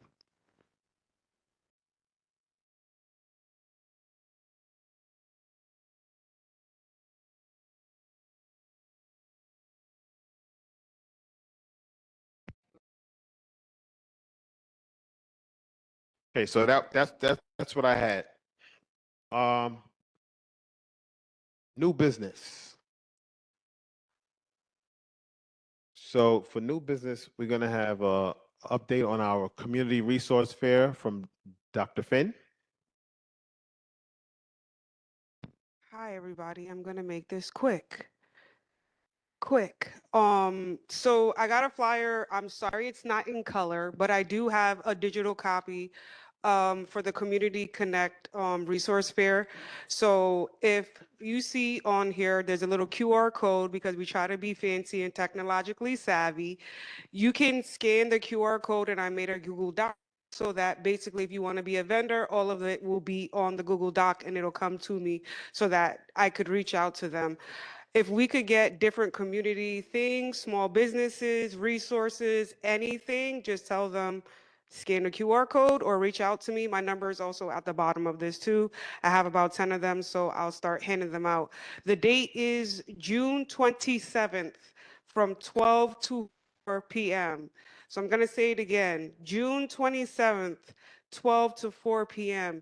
If I can just ask one more thing of people, if I could have a small volunteer group to help me on that day and kind of manage stuff, that would be awesome. And a small group of people also to just kind of help me navigate some things. Say that again? What? I'm gonna try. If you want to help, you know Thank what? you. Dr. Finn, one thing, does it cost to be a vendor? That is a great question that you asked. It is free to be a vendor. So please come vend for free. The whole point of this is to come out and see a business in our community. So we're doing community resources and small businesses. Okay. Thank you. Thank you for that. I haven't gotten any feedback on our community board night out. There was a suggestion that the place that was chosen that we should consider other places in the community, but nobody. I mean, I did get Rambling House, and that's it. Just Rambling House and Triple Deuce. So I'm still looking for feedback on that, so we can try to go out sometime soon. Hopefully before the end of our fiscal year.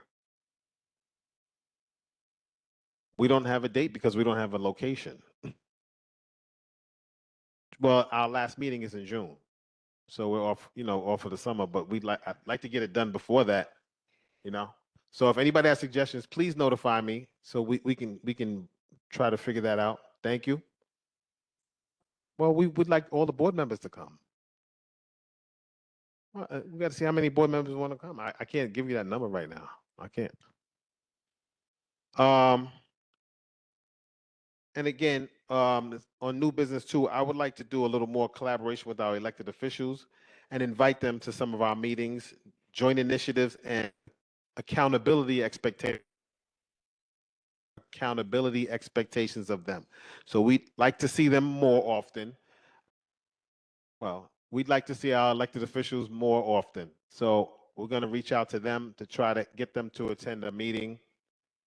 Maybe they can come by before we wrap up for the summer. Okay? Anybody good with that? Now you had a question?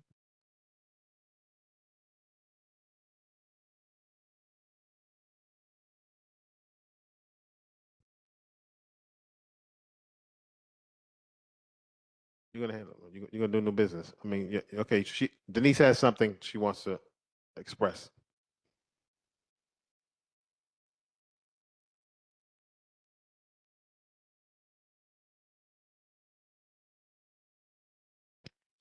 I would like to respectfully make a motion, but I would like to explain why. I've been coming here for about 6 years now, I believe. 3 years, this going on my third year as a community board member. And prior to that, 3 years, I was attending via Zoom.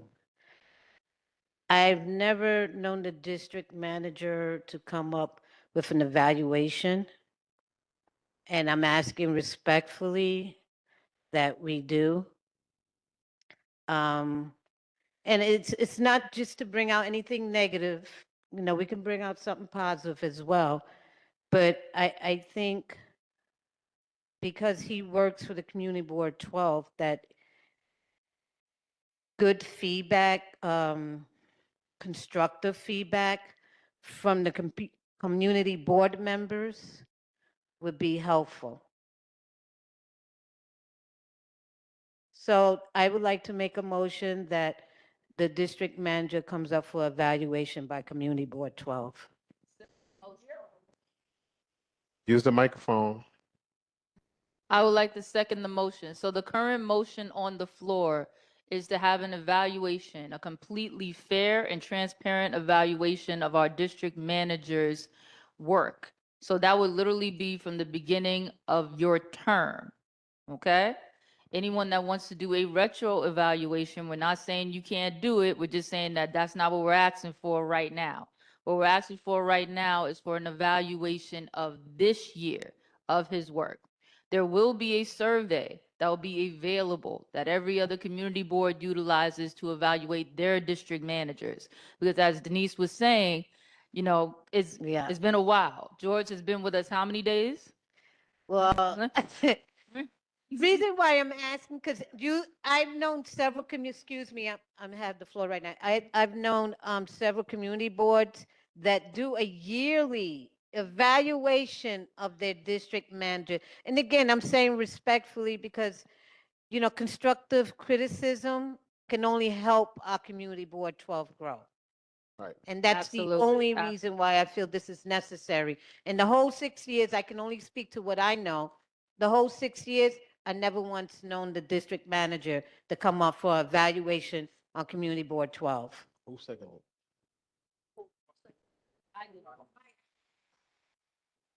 Sure. Right? No, she's just asking for some type of clarity. And we have to take a vote before you leave. You're right. This is my question, Johnny Goff. I was gonna say it's a nice suggestion, okay, but I think it should be voted upon openly, not privately, openly. It is. Before we do That's that. what we can really do. And I don't know if we'll be able to do it this term because it's almost the end of the board before we close down. That's the time to do it, and there's already a motion on the that. I floor. have the floor now. Okay. I understand that, okay? We're going to take the vote now. If the board want to vote on and say we do it for 2026, we're fine. I'm fine with it because Okay. I do evaluate, Okay, we so- evaluate the superintendent. So we it was evaluate seconded by everybody. Etonia. Do it the right way. Second, you got that right. Bring it, second by Etonia. Denise brought the motion. What? So Judith, Judith Benitez, aye. Carla Basadi. Carla Basadi. Someone is terrorizing. Patricia Boswell. Patricia Boswell. I'm here. She was on virtual. Yeah, she's on. Patricia, are you in? I don't know, I see her. Patricia Boswell, are you answering or not? Yes, I'm here. Are you voting aye, nay? Oh, I'm abstain? voting aye. Thank you. Joan Claude? For the evaluation of the district manager.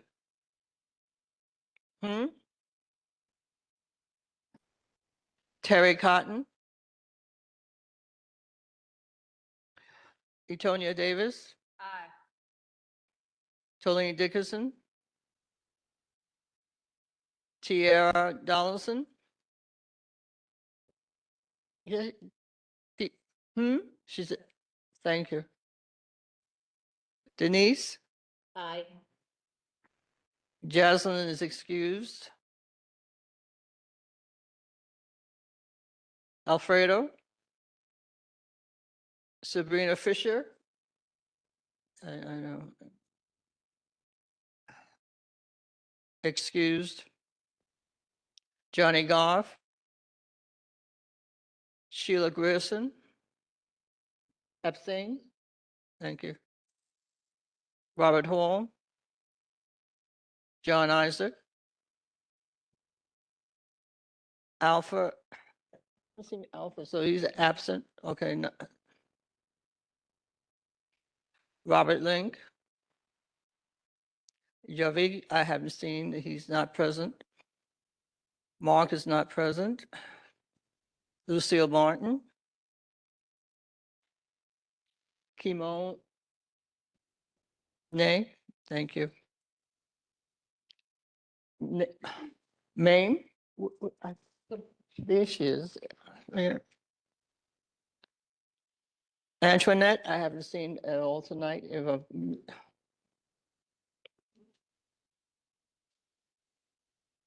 Philomena. Philomena. She left. Not present. Elise Murray. Hi. I said. Daryl, was Daryl on virtual? I don't know. No, not present. Carmen Ortiz, I saw you. Abstain. Abstain, thank you. Yes. Wayne Palmer. Wayne Palmer, thank you. Reginald Paris. Ariel Peters. Dominique Feeney. Okay. Nicholas. Aye.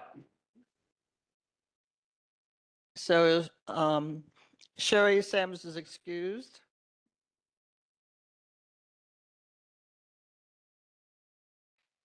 Karen Skinner. Carl Sturker, not present. Banga. Luke is excused. Chor. Gotcha. Deborah Torado. The ayes have it. Clinton Mike. Okay, the ayes have it. The ayes have it. You gotta say motion passed. Your motion proceed. Oh, Anthony. Let me call Anthony. Oh, sorry. Yeah, Anthony Reed. Anthony.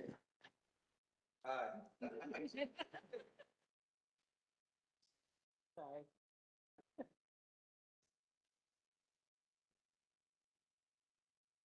Okay, you got it. The motion on the district manager evaluation is passed. Thank you, everyone. One last thing I have to say, though, about this attendance. We have to clean this up. Please, please. And I know I'm speaking to the choir because you're all here, but we have to clean this up. Okay? Thank you. Karen? Yeah, answer, that's the same question. I thought there's a format of Bronx Borough Office, isn't there? Right. So there's already a format put into place from the Bronx Borough's office that community boards use. Is that right? You're here, right? You're represented Bronx. And there's a format that's put into place that we can use to evaluate the district manager? Okay, she said she'll get back to us, but it's been my understanding, I've spoke to other community board. Thank you. Denise, you're absolutely correct. There is a format, right? And we're going to be using all of them, but we're going to concentrate on a survey that literally encompasses all of them. So the same way where Ariel did that great job of taking what Ms. Benitez already had when it came to the licensing of permission survey, there's a survey that also already exists for community boards where they made their own based off of what was at the borough president's office and off of other community boards. But the one that we have is very extensive. So I'm allow Clinton to further elaborate on that because it's basically about 20 different questions, more or less. The evaluation? Yeah, I 'cause it- believe so, yeah. Yeah. And the scaling is still 1 to 5. Right. So and there's also a space for notation. Now, this can be completely anonymous or you can put your name to it, but we do need to have these back from every single board member. Because as Denise said, the critique isn't just bad news. It is a critique, meaning it can be as positive, Right. it can be constructive, it can be informative, or just like, or literally a push of that you're doing the right thing already. But nobody gets that feedback regularly. And our district manager hasn't received any feedback since he became our district manager about what he's doing that's already working and what he could be doing better. And he deserves that. Okay. So we're gonna get that done. Just a point of information, point of information, they do have to sign in once the document is submitted, so we know that it was fairly given, and each and every community board member has signed one. Okay. All right. So one last thing, as I asked before, if you're not on the committee, please notify me. You can email me, and I'll assign you to a committee. I have the list, but some people have expertise in different areas, and I'd like to place them where their expertise is if they're already not on a committee. CL Mike, MYKE, cb.nyc.gov. Thank you. So, can I get a motion to adjourn the meeting? Can I get a motion to adjourn the meeting?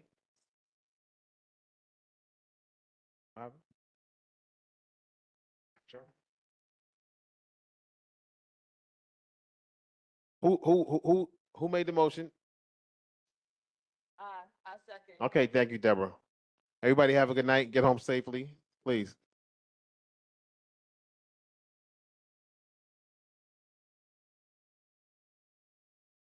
Good night. Good night, everyone. Have a blessed week. Good Good night. night, everyone.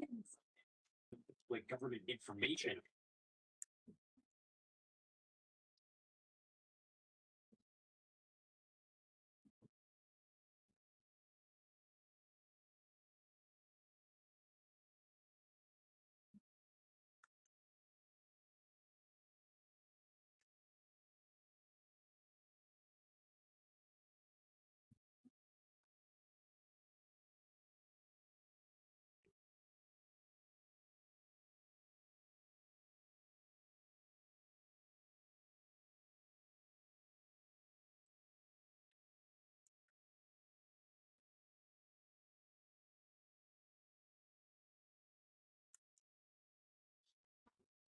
Yep.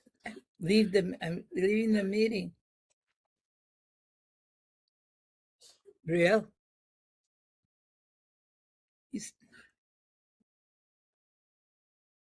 Oh, wow.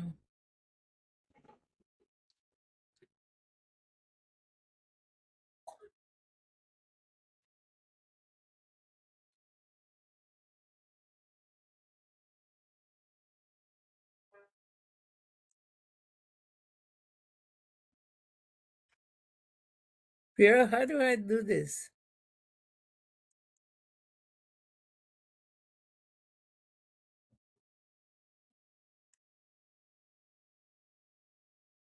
Real.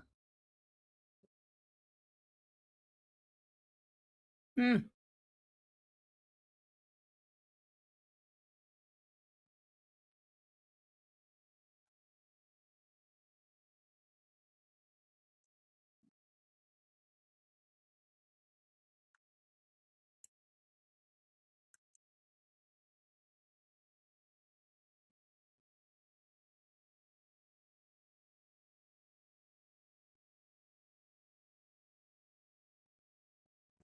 Brielle? Sticky around? Oh, okay. I just want to know how I leave the meeting. What happened? What? Okay, go to bed. I'm talking, I think she's coming down. They just finished.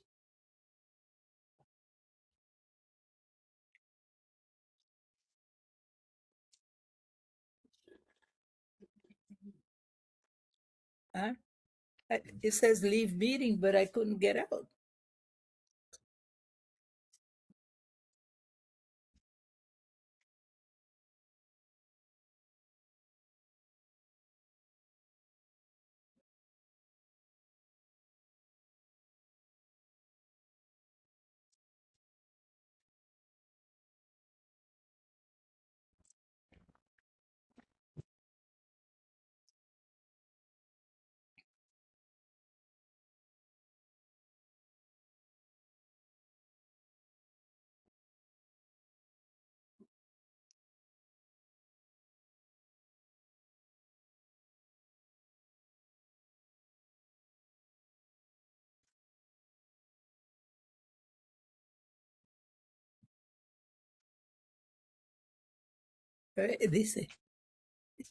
This is leave meeting. Everybody left, but I didn't come out. Right, you just X out. I did Or it you right here. click X leave out. meeting.